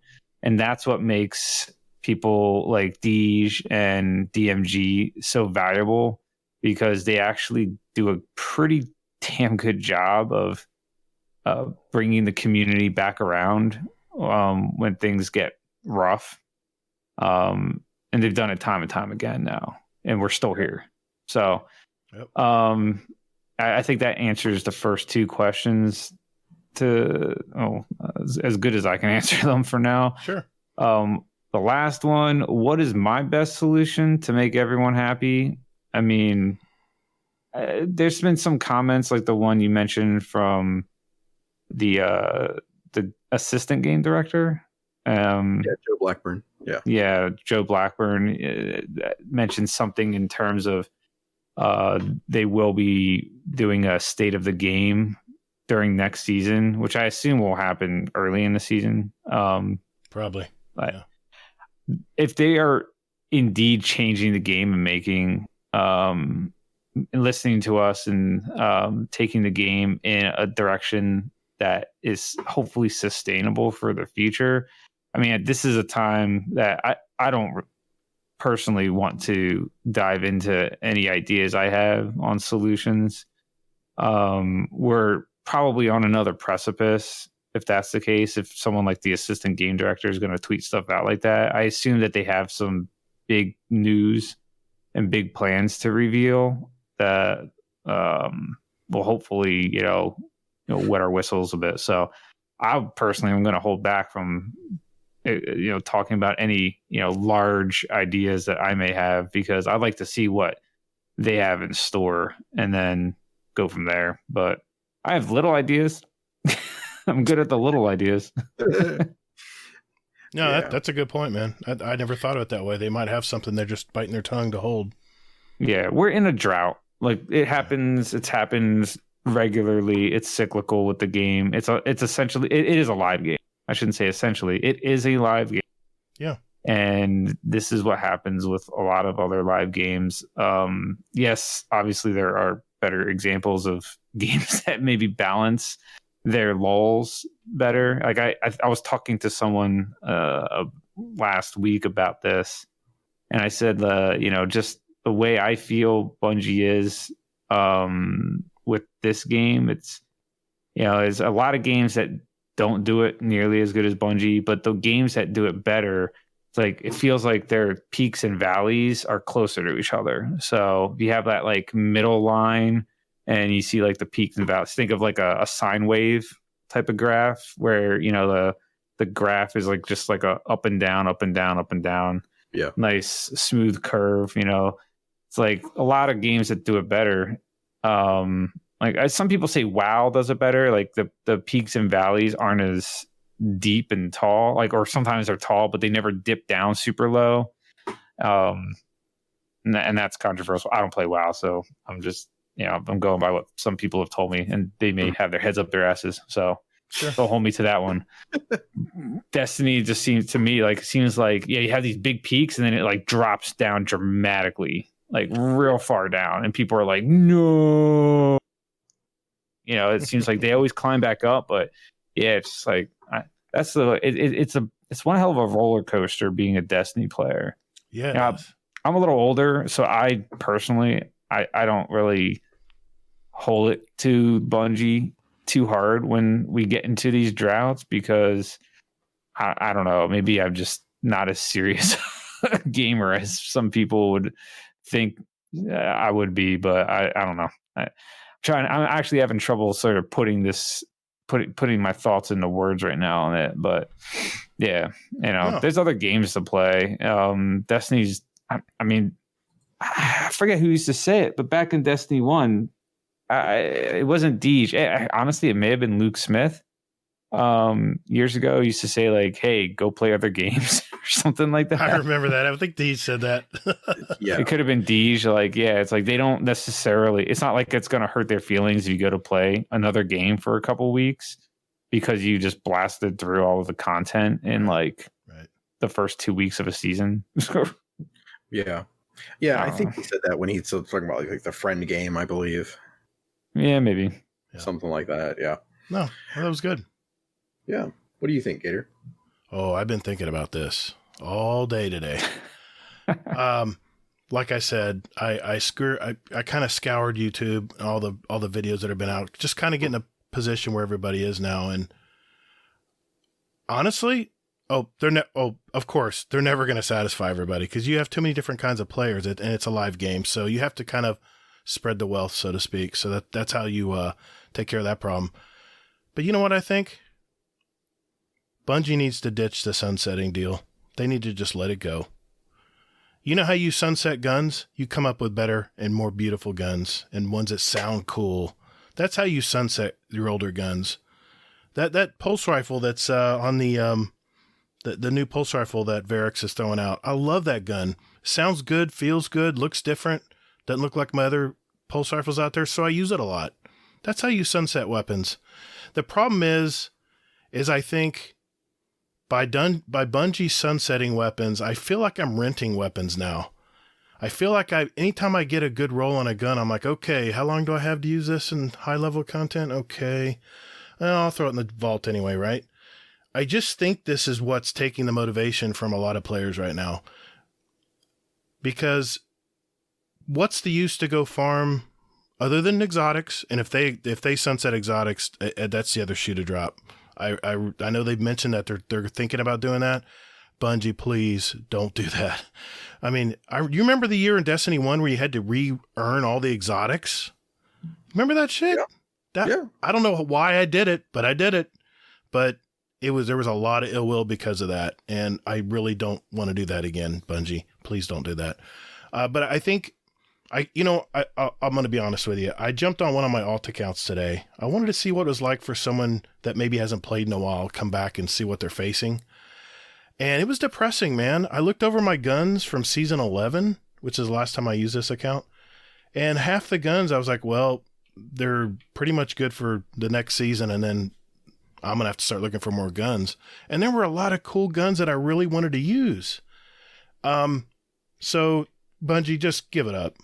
Just cancel the sunsetting. Take the emblems off the guns, off of the the little watermarks. Take those off of everything. Let everybody just get what they want. Let us play with what we want. Yes, I know you're worried about power creep. I know that you're worried that some gun is going to be crazy, but you have a new engine now. You can respond to things much faster. I mean, look how quickly you're fixing stuff. That if there's something that's overpowered, if someone's out of bounds on a Crucible map, you can immediately change the map for trials this week. You guys have the ability to change things or fix things quickly. So just give us our guns. Give them back. And, the next time you take our guns back, it'll be in Destiny 3, right? Doesn't that make sense? Because I can go back in Destiny 1 right now and pick up any gun I want and go play with it. They're all good. All my favorite guns are still in my vault. I don't have to worry about what power level they're at. And I can go have fun and go play. All right, number 2. You need to bring a horde mode. Bungie, you need to bring a horde mode. Mm-hmm. I play zombies on the new Cold War, not because I like Cold War, because I love to see how far I can survive. And then when I played zombies in the past, we would have a clan. We all would have a clan leaderboard.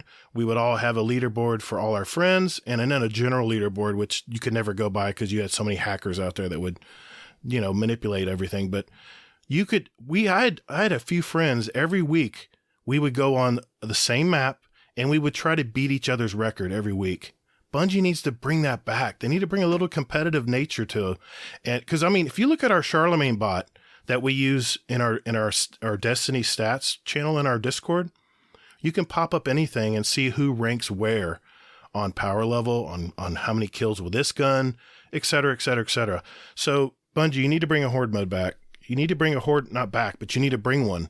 You need to bring a horde mode where maybe there's a lost sector or an open area that everything just keeps from round to round, just keeps coming back. Give us something that we can do that's repeatable. Okay, number 3. You got to give us something to do after season rank 100.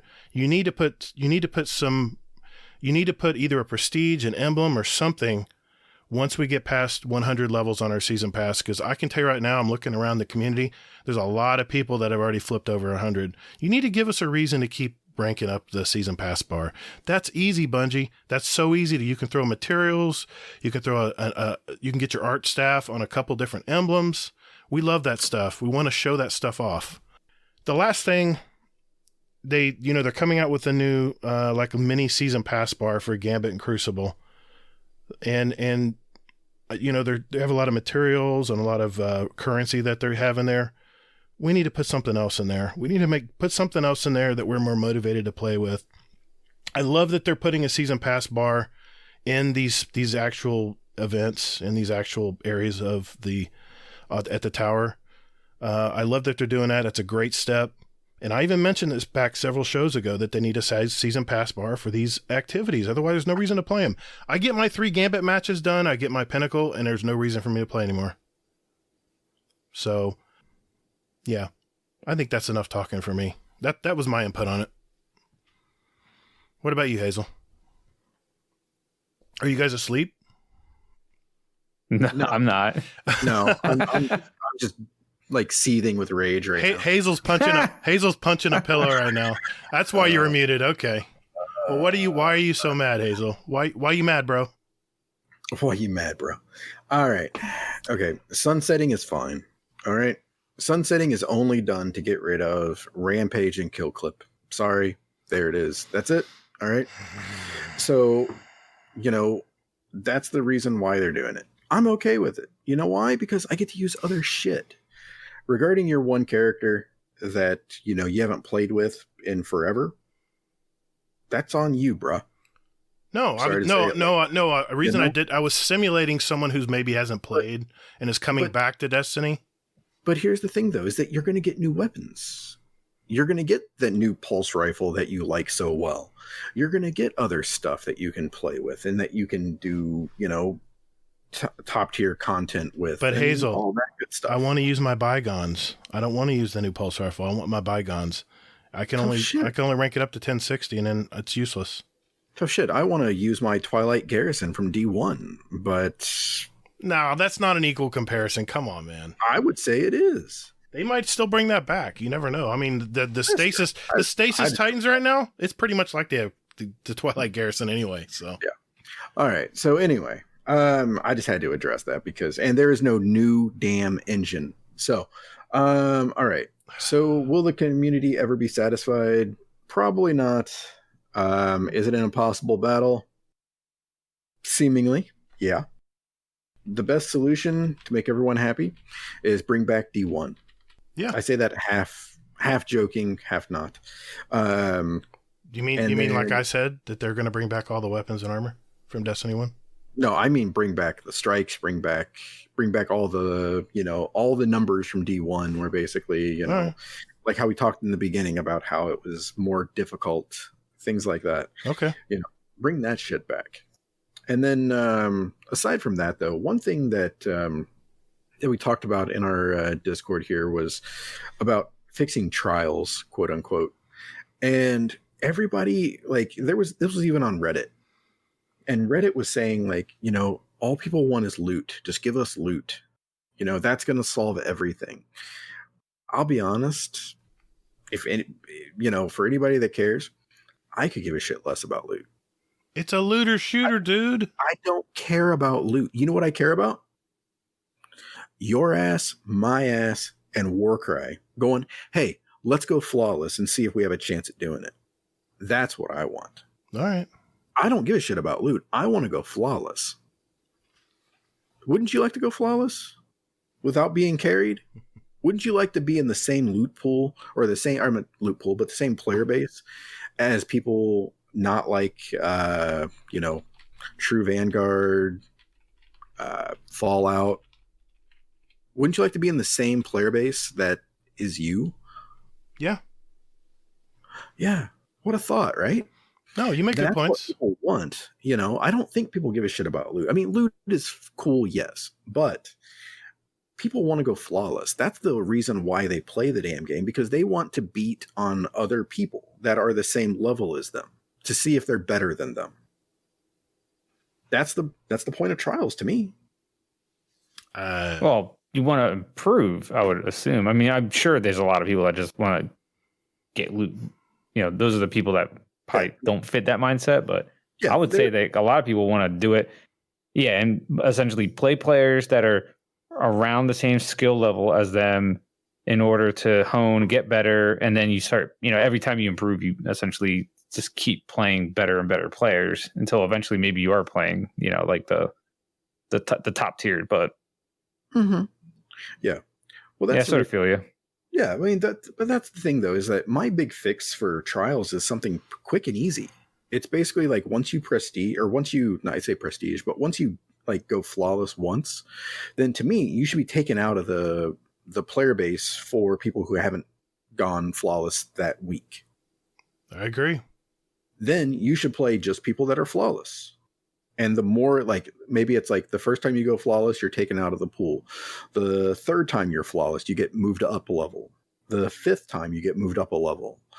Things like that. So if you want to be the king shit, then congratulations. You can do that. I think that would keep like the hardcore players really invested to a degree, except that they'd be playing the same people over and over again. And then they'd get shitty about it. Well, face it, the hardcore players, I mean, they're really hardcore, really god players out there. They don't want to pound on us little noobs. They want to play a chess game. They want to go out there and play some equals. No one wants to pub stomp. I mean, what about the people that are helping with carries? And see, it gets complicated, and you got account recoveries. Don't even get me started on that garbage. But you can't. Well, account recovs. I'm not really talking about account recovs as much, unless I'm just not familiarized with the nuances of those terms. But I think of like carry streamers, service streamers, not necessarily being the same as account recovs.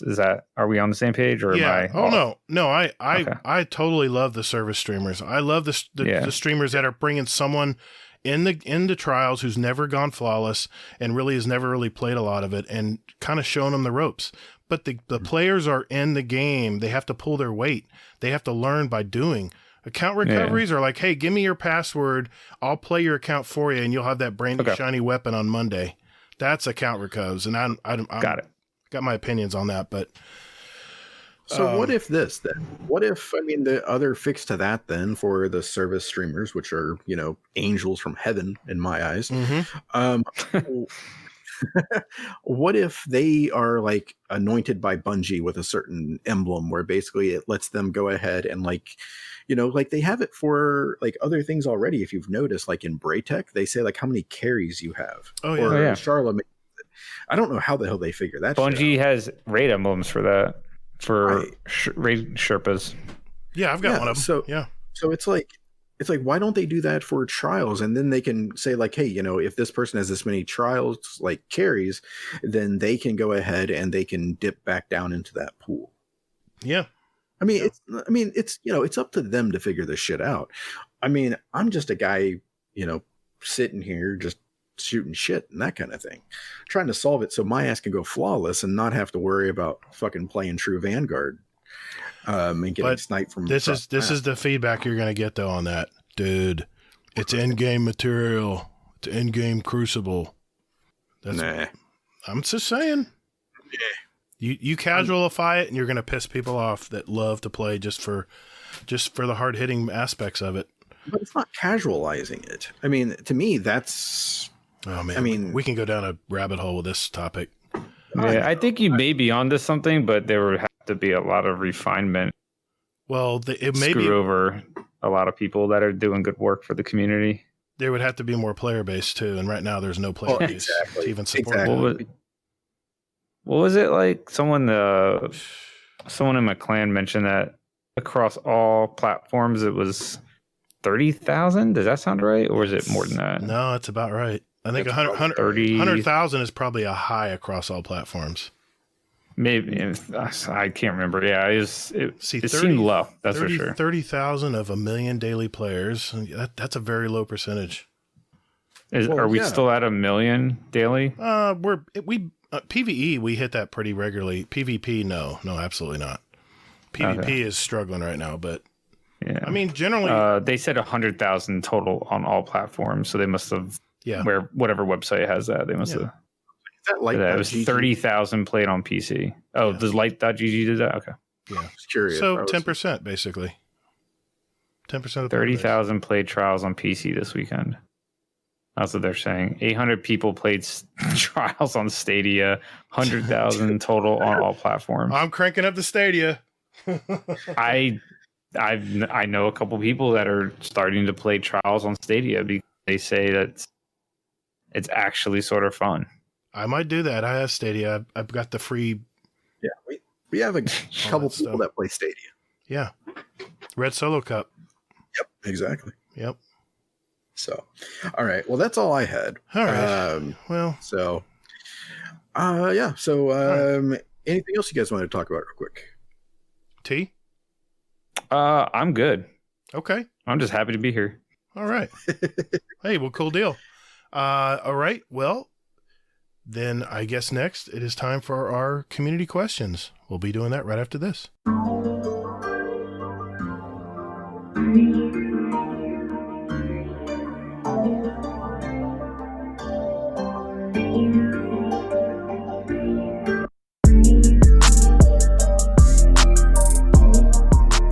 Hey Guardians, would you like to send us a question for the show? Well, there's 4 ways to do it. Number 1, join our Discord server. There's a join link in our show notes. We have some great gamers in there, by the way, and you can just lurk or hang out or jump right in and talk with us. There's also a channel labeled Podcast Questions where you can type in your question for the show. You can also email us at guardiandowncast@gmail.com, or we also tweet out almost every week about our upcoming show, guest, and you can respond there with your questions at guardian_d_cast is our Twitter handle. Finally, you can send us a voicemail with your questions at speakpipe.com/guardiandowncast. Remember, that's all one word. And we'll play it on the show for you guys. SpeakPipe is honestly my favorite thing. But anyway, thank you for all you guys do, and toddles. And later, Guardian. Just so you guys know, T had to go.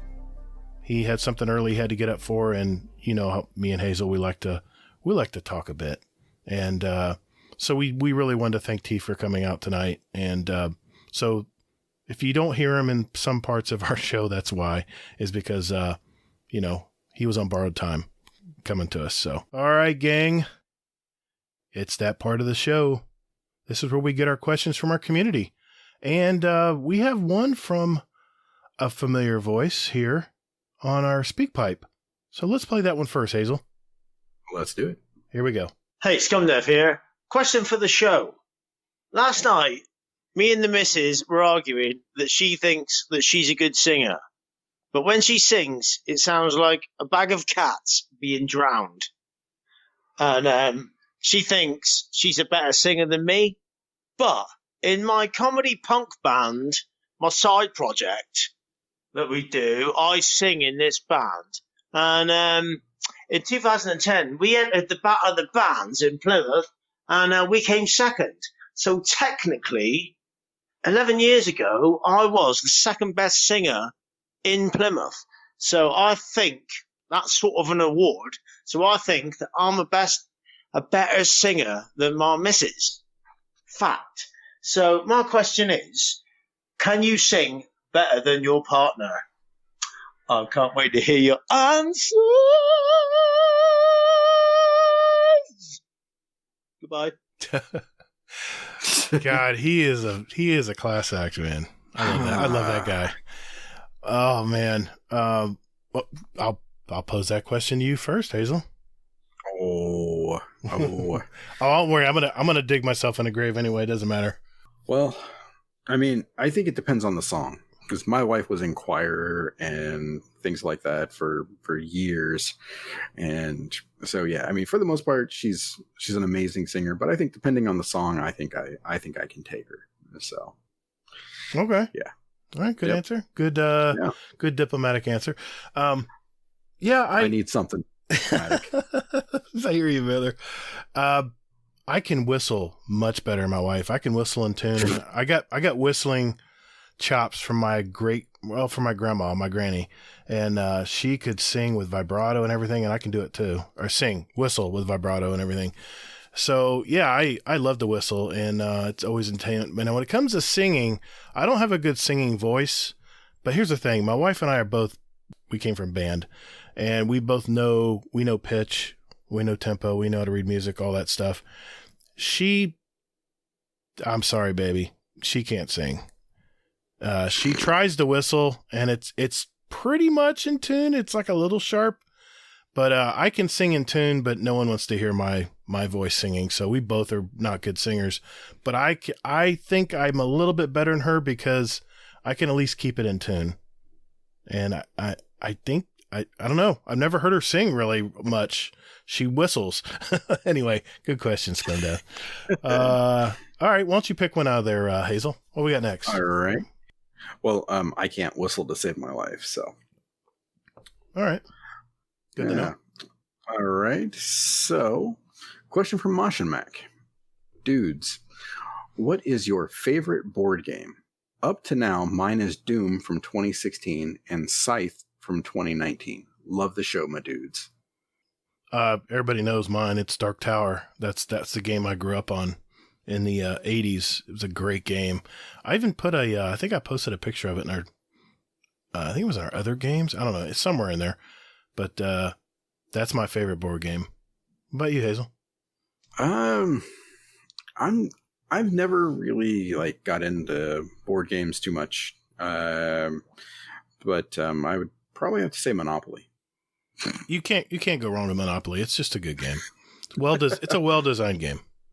Yeah. Well, part of it is just that, there's only two of us. So for my wife and I, it sort of is a little harder to play, I guess. I don't know. So I guess that'd be a question I'd throw out to, to people that are into board games. What are some good board games that you can play with two players? Well, let me know. Dungeons and Dragons, duh. Dungeons and I never played it. Doesn't one person have? Okay, I don't know. I never played it either. Let me qualify that. I do not play that. I was never into that game, but it's such a big game now. So yeah, I tried it. With a couple of friends of mine and I was lost, to say the least. I can imagine there's a big learning curve on that game. So yeah, let me know. All right, I got one here from Laz. Question for the show: Since the pandemic started, have you seen any awesome concerts, whether they be small crowds or online performances? Example: we watched a live Maren Morris concert via Verizon on my phone. Oh, that's pretty cool. Yeah. Hazel? So, I personally haven't, but I know that my wife, she will let me know things. She'll say, hey, this person did a show. And one of the coolest ones was Keith Urban. He was a country music singer, and he did basically acoustic. And it was just the coolest thing. So he was sitting there playing, and his wife, Nicole Kidman, was sitting there just listening to him, looking like a groupie. And it was just kind of cool to see that too. So Devin Townsend actually had a live quarantine concert. Actually, it was just in his place.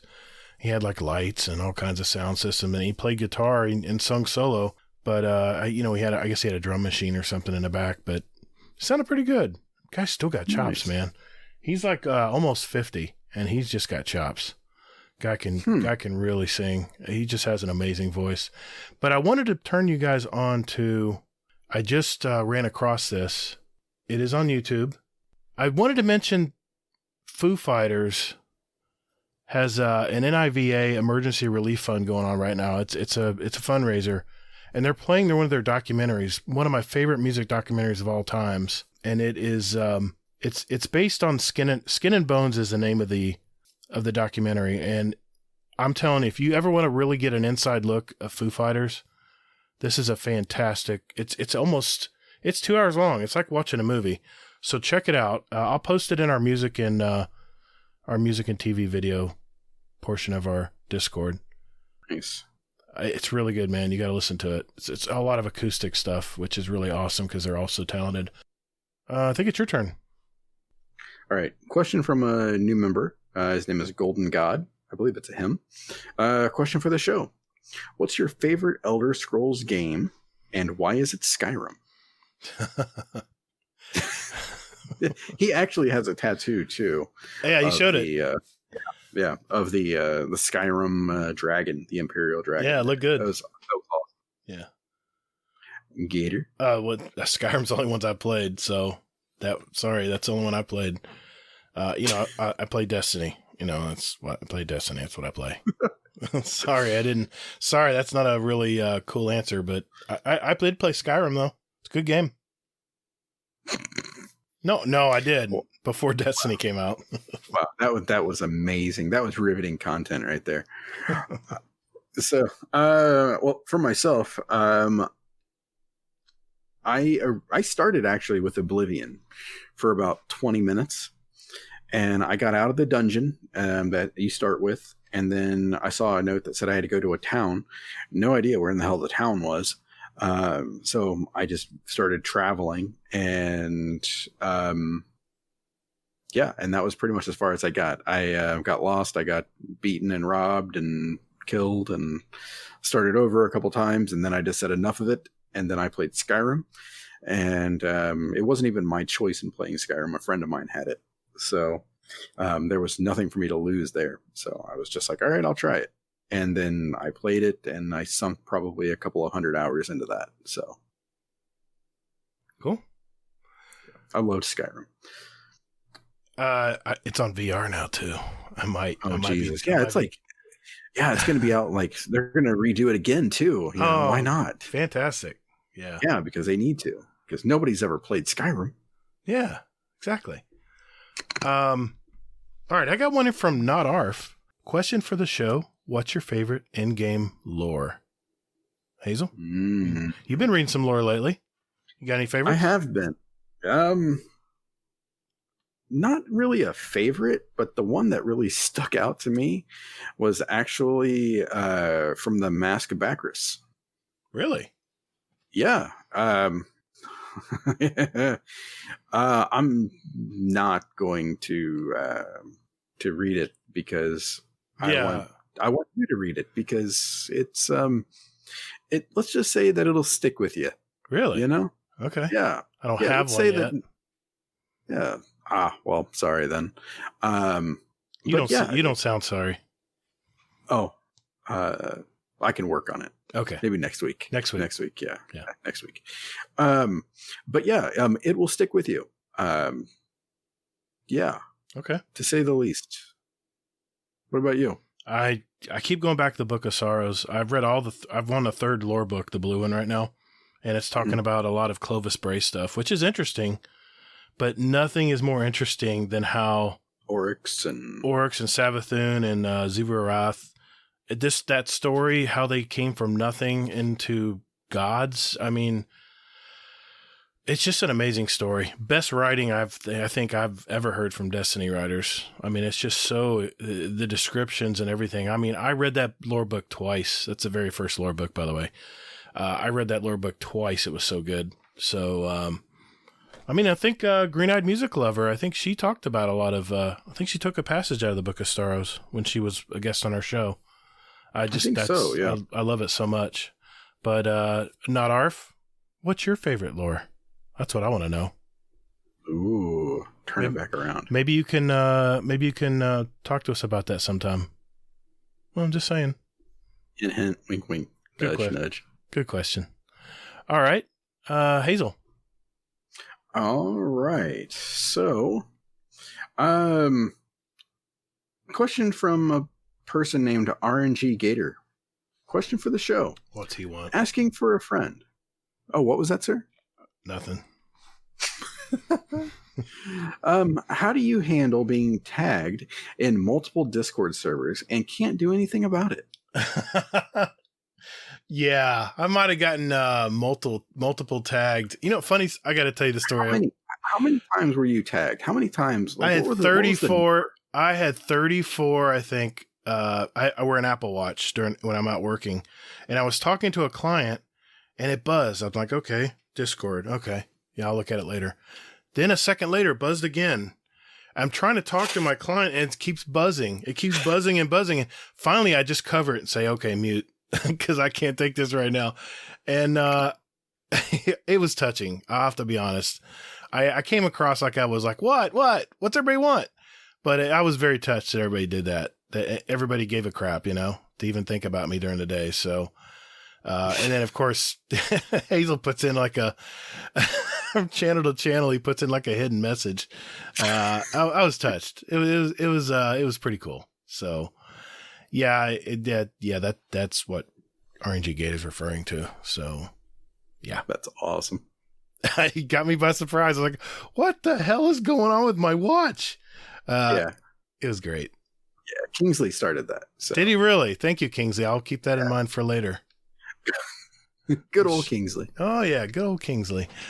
All right, I've got another one here. This is from Uncle Scumdeath. Question for the show. Since March last year, how many times do you think you have said the word coronavirus? I think I'm up to about 1 million, the millions mark. Keep up the great work. Love you guys.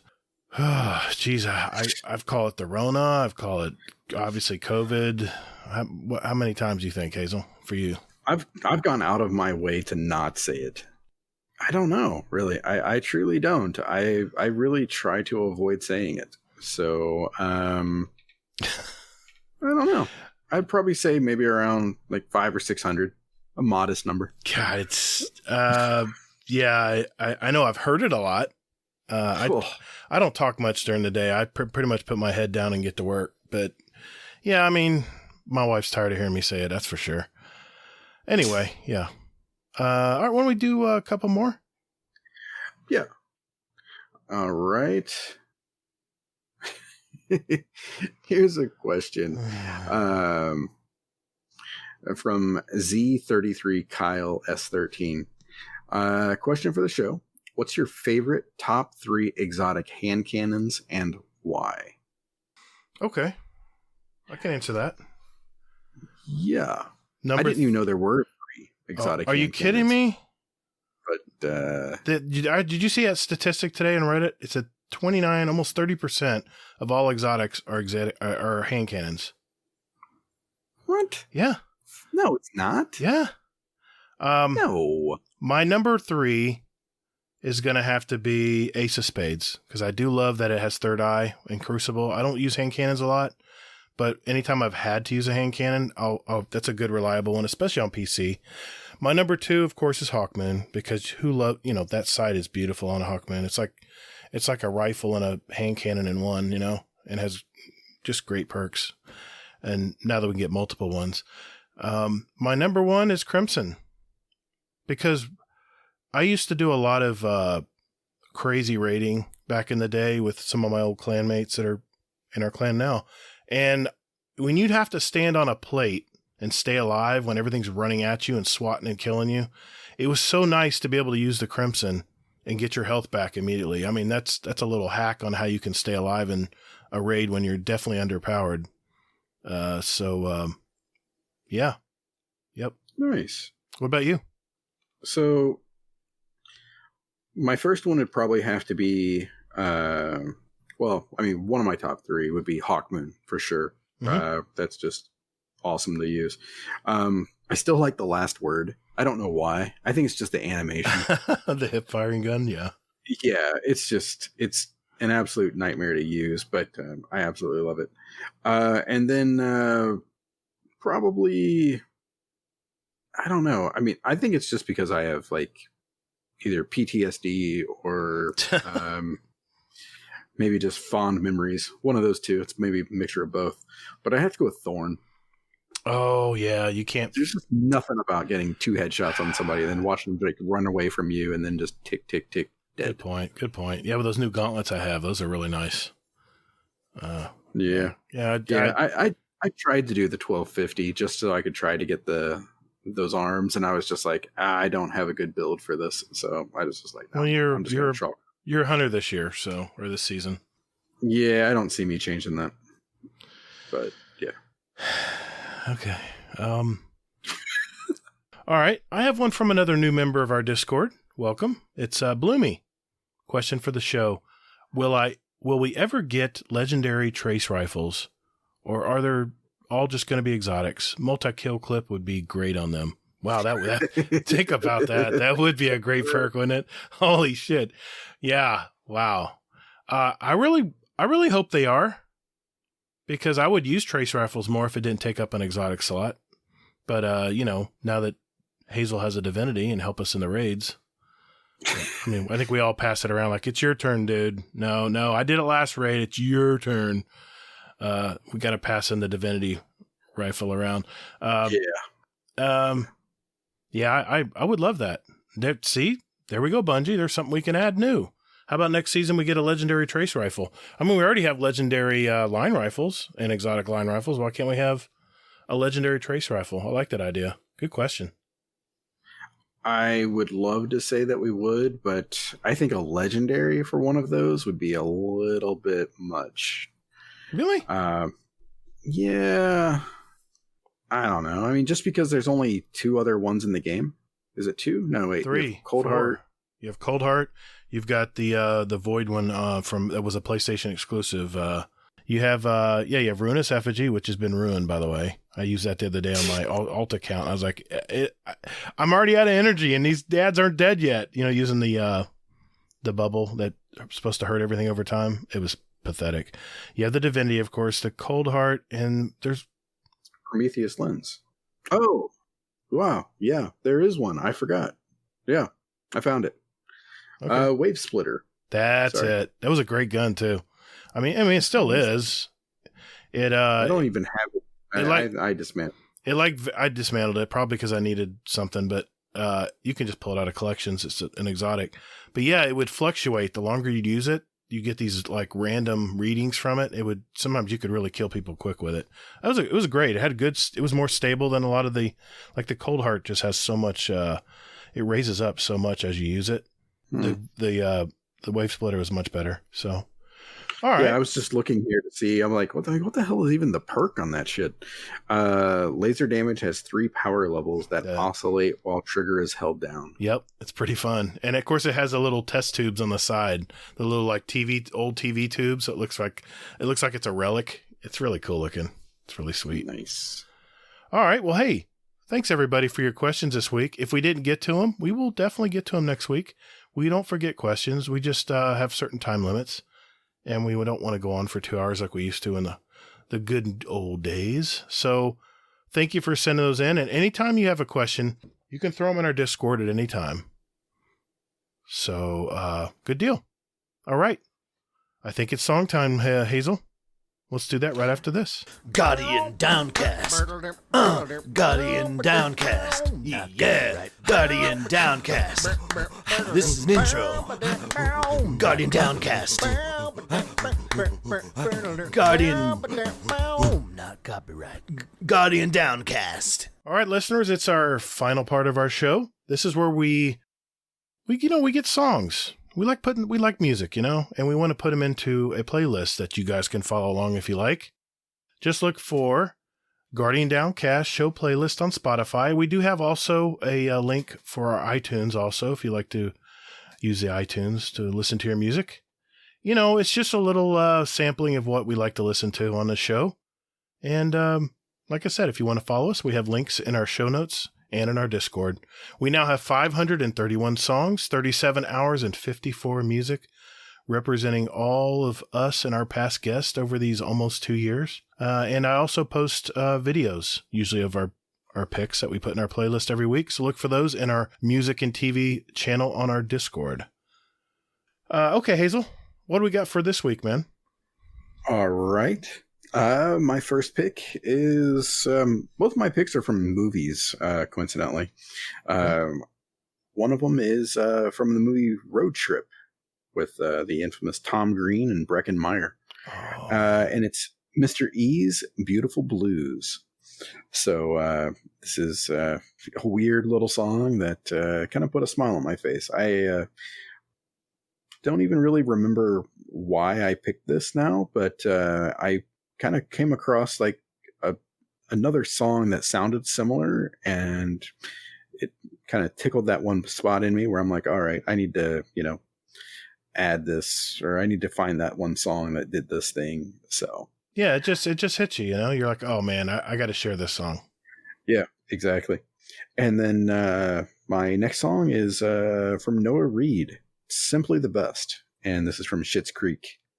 So, so yeah, put a smile on your face. Yeah, it's a great show. I like it. It's well written. That's for sure. It is. Well, thank you, sir. You always have some good picks. My wife and I usually listen to them when we go out for the movies or out to eat or both. So, okay. All right, let's see what Hazel picked this week. Let's play it. Listen. Anyway, for my first pick, I chose an artist that I really haven't listened to for a while. But like you said, Hazel, I recently discovered the song. I was going through some playlists on Spotify, and he's a veteran singer, songwriter, musician from Portsmouth, Hampshire, UK. Scumdeath, that's about 3 counties over from you, buddy. By the way, I looked it up on the map. He was a lead singer for a huge band at the time, but he decided to part the group in 1983 to a much quieter life. He had young kids and he wanted to raise his family. Understandable. So he was given a guitar at 12 years old as a parting gift from his father when his parents were divorced. The song I chose from him was on his first solo album a year later in 84, named In the Eye of the Storm. Very fitting for his situation in life, I would say. It's the song Had a Dream, or Sleeping with the Enemy, and it's from Mr. Roger Hodgson. Once you hear it, you guys will know it's a really good song and the reason why I picked it. So give it a listen. And for my second pick, all right, hold on. I know I hear some of you saying, you're yelling at your player right now. Who the hell is Roger Hodgson? Well, remember I mentioned he left a huge supergroup in 83? This group, based in London in 1970, they were a juggernaut back in the day, which was a Tuesday, by the way, just in case you're wondering. They dominated the popular radio scene in the late 70s and 80s, and they blended progressive rock with pop and just made beautiful music. Unfortunately, they eventually disbanded in 1988. My song pick is from one of their most popular albums of all time that produced several international top 10 hits. The album is Breakfast in America, which I played on vinyl as a kid so many times. And I chose this song because it is also the name of the album, Breakfast in America, where Roger Hodgson sung lead vocals. Get it? There's the tie-in. And the supergroup is the band Supertramp. For those who have no clue what I'm talking about, check them out. They were way ahead of their time for sure. As requested, Mrs. Gator has chosen a song for this week. She says, I dedicate this song to the bags under my eyes that seem to be permanent. What the hell? She's had a rough week. It's I'm So Tired by the Beatles from that great White Album. Zan, of course, gave us a song this week. He says, I just watched Rocket Man, so why not put an Elton John song in? So he put in Crocodile Rock. Good song. Thank you, Zan. Hey, everyone, if you like what you're listening to, do us a big favor. Spread the word. Hit that share button on whatever podcast app or podcast catcher out there that you're using these days. Leave us a review on iTunes if you like. We'd appreciate that. We appreciate everything you guys and gals out there do for us. So we hope we made your week at least a little less stressful, with all the shit going on in the world right now, with our little lighter take on destiny and life in general, right? So guys, Hazel, that's a wrap, man. that's another episode in our collection. For all our listeners out there that are maybe just hearing about us, we have 78 other episodes with interviews from gamers all over the community. So take a look at those, especially if you're just finding out about us, like I just said. Well, hey, T, thank you, man. This was a great show. Great interview. I love your conversations you had with us tonight. Thank you so much for coming on the show tonight, man. Yes, this has been fun. Thank you. Yeah, it was my pleasure. Thanks for the invite. Yeah, well, before we go, if there is a way people can contact you, watch you stream, would you want to mention any of your contacts or any of your information at this time? Yeah, sure. Same as you mentioned early. It's twitch.tv/IAMTEEBOT, IAMTEEBOT. And then Twitter, IAM_TEEBOT. You can find me in those two places. I tweet a lot of random nonsense, not always Destiny related. Okay. Cool deal, man. Well, hey, thanks again, man. We had a great time tonight. Thank you. Hazel? How can everybody find out about you, sir? All right. I can be found at Hazel NT, anywhere and everywhere. Yeah, damn it. Not jealous. You can contact me via the Twitter at Todd the Gator. Remember, that's GATR. You can also find me on YouTube, Steam, and PS4. Gator, all caps, GATR, underscores in between. I'm Gator Space GDC on Xbox. You can find us on whatever podcast catcher you use. Like I said, just go directly to our website, guardiandowncast.com. You can also email us at guardiandowncast@gmail.com and on Twitter at guardian_D_cast. For whatever you guys want to talk to us, I think our DMs are open. Like I said, guardiandowncast.com for all the details. And don't forget to check out our Discord. A lot of great gamers in there. And, you know, I was listening to Guardian Hub last week, and Kingsley was actually explaining to people what Discord is, and it just dawned on me, you know, maybe not everyone knows what the hell Discord is. I don't know if you guys remember the old Engine forums back in the day, those websites you go to and have like a chat box. Remember those days? And you'd have different web pages you could visit and talk to everyone about a certain topic.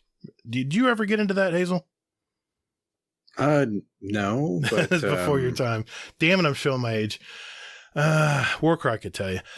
Anyway, think of Discord as like a more streamlined forum. It's a group where everybody of like minds hangs out. You make your own little tag, like your gamer tag, and you know, we have little fun rank up stuff in our Discord. So the more you post or comment or react to people's, you know, things, you rank up. You have a rank level, and you have different titles and stuff as you rank up. But anyway, all you have to do is download the app on your phone, the Discord app, and just hit the little invite link that I'm going to put in our show notes, and boom, you're right on our Discord. And keep in mind, when you get into our Discord, you don't have to say anything. It'd be nice. We have an introductory section where you can introduce yourself, you know, what platform you play on and what got you into gaming or whatever you want to talk about. But generally, it's optional. Yeah, this is generally our hub. This is our hub. Oh God, I just copied the Guardian hub. This is our. This is not the best hub. This is, you know, our little forum, I guess you could say. We have a lot of channels talking about all kinds of different things around Destiny and in life and in whatever. And we have a lot of great people in here. And I just want to say thank you to everyone who visits our little Discord and says hi. And we have some great moderators also that help us out in here and just make our life a lot easier. So, yep. And just a follow-up question. What is the best hub according to you, Gator? Would that be the lore hub? Oh man. See, I told you, Kings, I'd get back at you. There's a lot of great hubs out there, but if you guys don't know about the Guardian Hub, they're good guys. They're really good guys. They talk Destiny like we do. And don't forget, we have a actual raid bot that we can set up any activity through the 100.io website between our Discord, between the Guardian Hub, and our friends also over at Two Titans and a Hunter. Great guys over there. Put on a great show. And we also, you know, we all, depending on whatever Discord you're in, you can set up a game. Say you want to play a Deepstone Crypt Raid, which we've been doing a ton of, by the way. It's almost like daily now. You can set that up and people can join up. They'll know your gamer tag and everything because it's all right there. And boom, you're gaming. It's that easy. I got to give props to Kingsley. He got with the developer on this and set it up for us. It's like a group Discord 100.io. It's pretty cool. It's a pretty neat little device we have. So if you're looking to play a raid or you want to go play some strikes or you just want to game with somebody, we have that in our Discord as well. So all kinds of cool little resources in here. So yeah, that's what Discord is. It's a nice place where everyone meets up, talks, says good morning before they go to work, everything like that. So, well, hey, Hazel, before we go, man, you know it's that time, right? I can't wait. Here it is. Scum Death Corner. Hello, and welcome to Scum Death Corner. Let's talk recipes. The missus is on quite a bit of a health kick, so I thought I'll join in, and we've been looking through like slimming books and stuff, and some nice recipes in there. So I thought I would treat her when she got home by doing a recipe. Creamy garlic chicken. Looks lovely on the picture. Looks stunning. And when I actually ended up cooking it, it says 10 minutes preparation, 20 minutes cooking. It took me about an hour and a half to get it sorted. And when it was finished, it looked like a bowl of cat puke. And it says serves 4, but it serves 2, I think. So I'm going to have pizza tonight. So the kids and the missus are going to have a small portion each. So, yeah, my advice is to myself, I will never cook anything exotic again for anybody. Pie and chips for everybody. Sorry about that. Laters. Oh, God, I love that man. He's such a great dude, man. If you guys didn't miss Mr. Uncle Scumdeath, he was on our show last week. You guys cannot miss that show. He was such a treat. Yes. Oh, my gosh. He didn't cook enough, so he had to go get pizza after he cooked it. That was awesome. That was awesome. Hey, everybody. Continue to be safe out there. Hey, take care of one another. Best your opponents and survive. Victory is a matter of will. Thank you all so very much for listening. And later, Guardian. Toddles.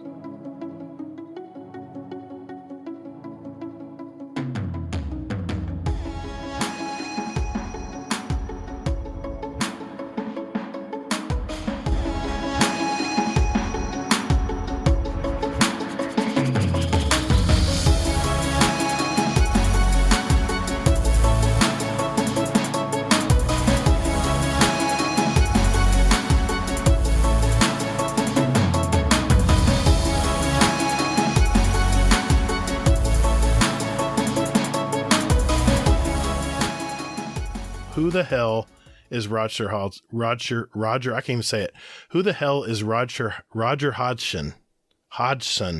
Jesus Christ! I'll have to put You that can't even say it. You know what, Gator? I think it's a brilliant idea. You are a genius.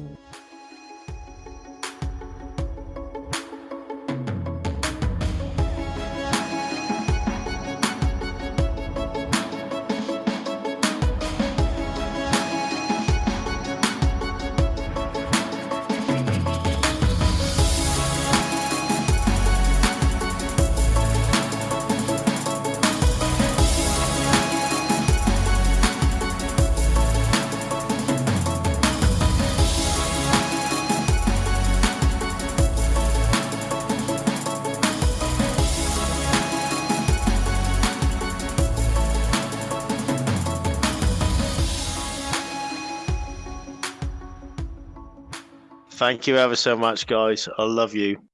Why don't they bring back something new?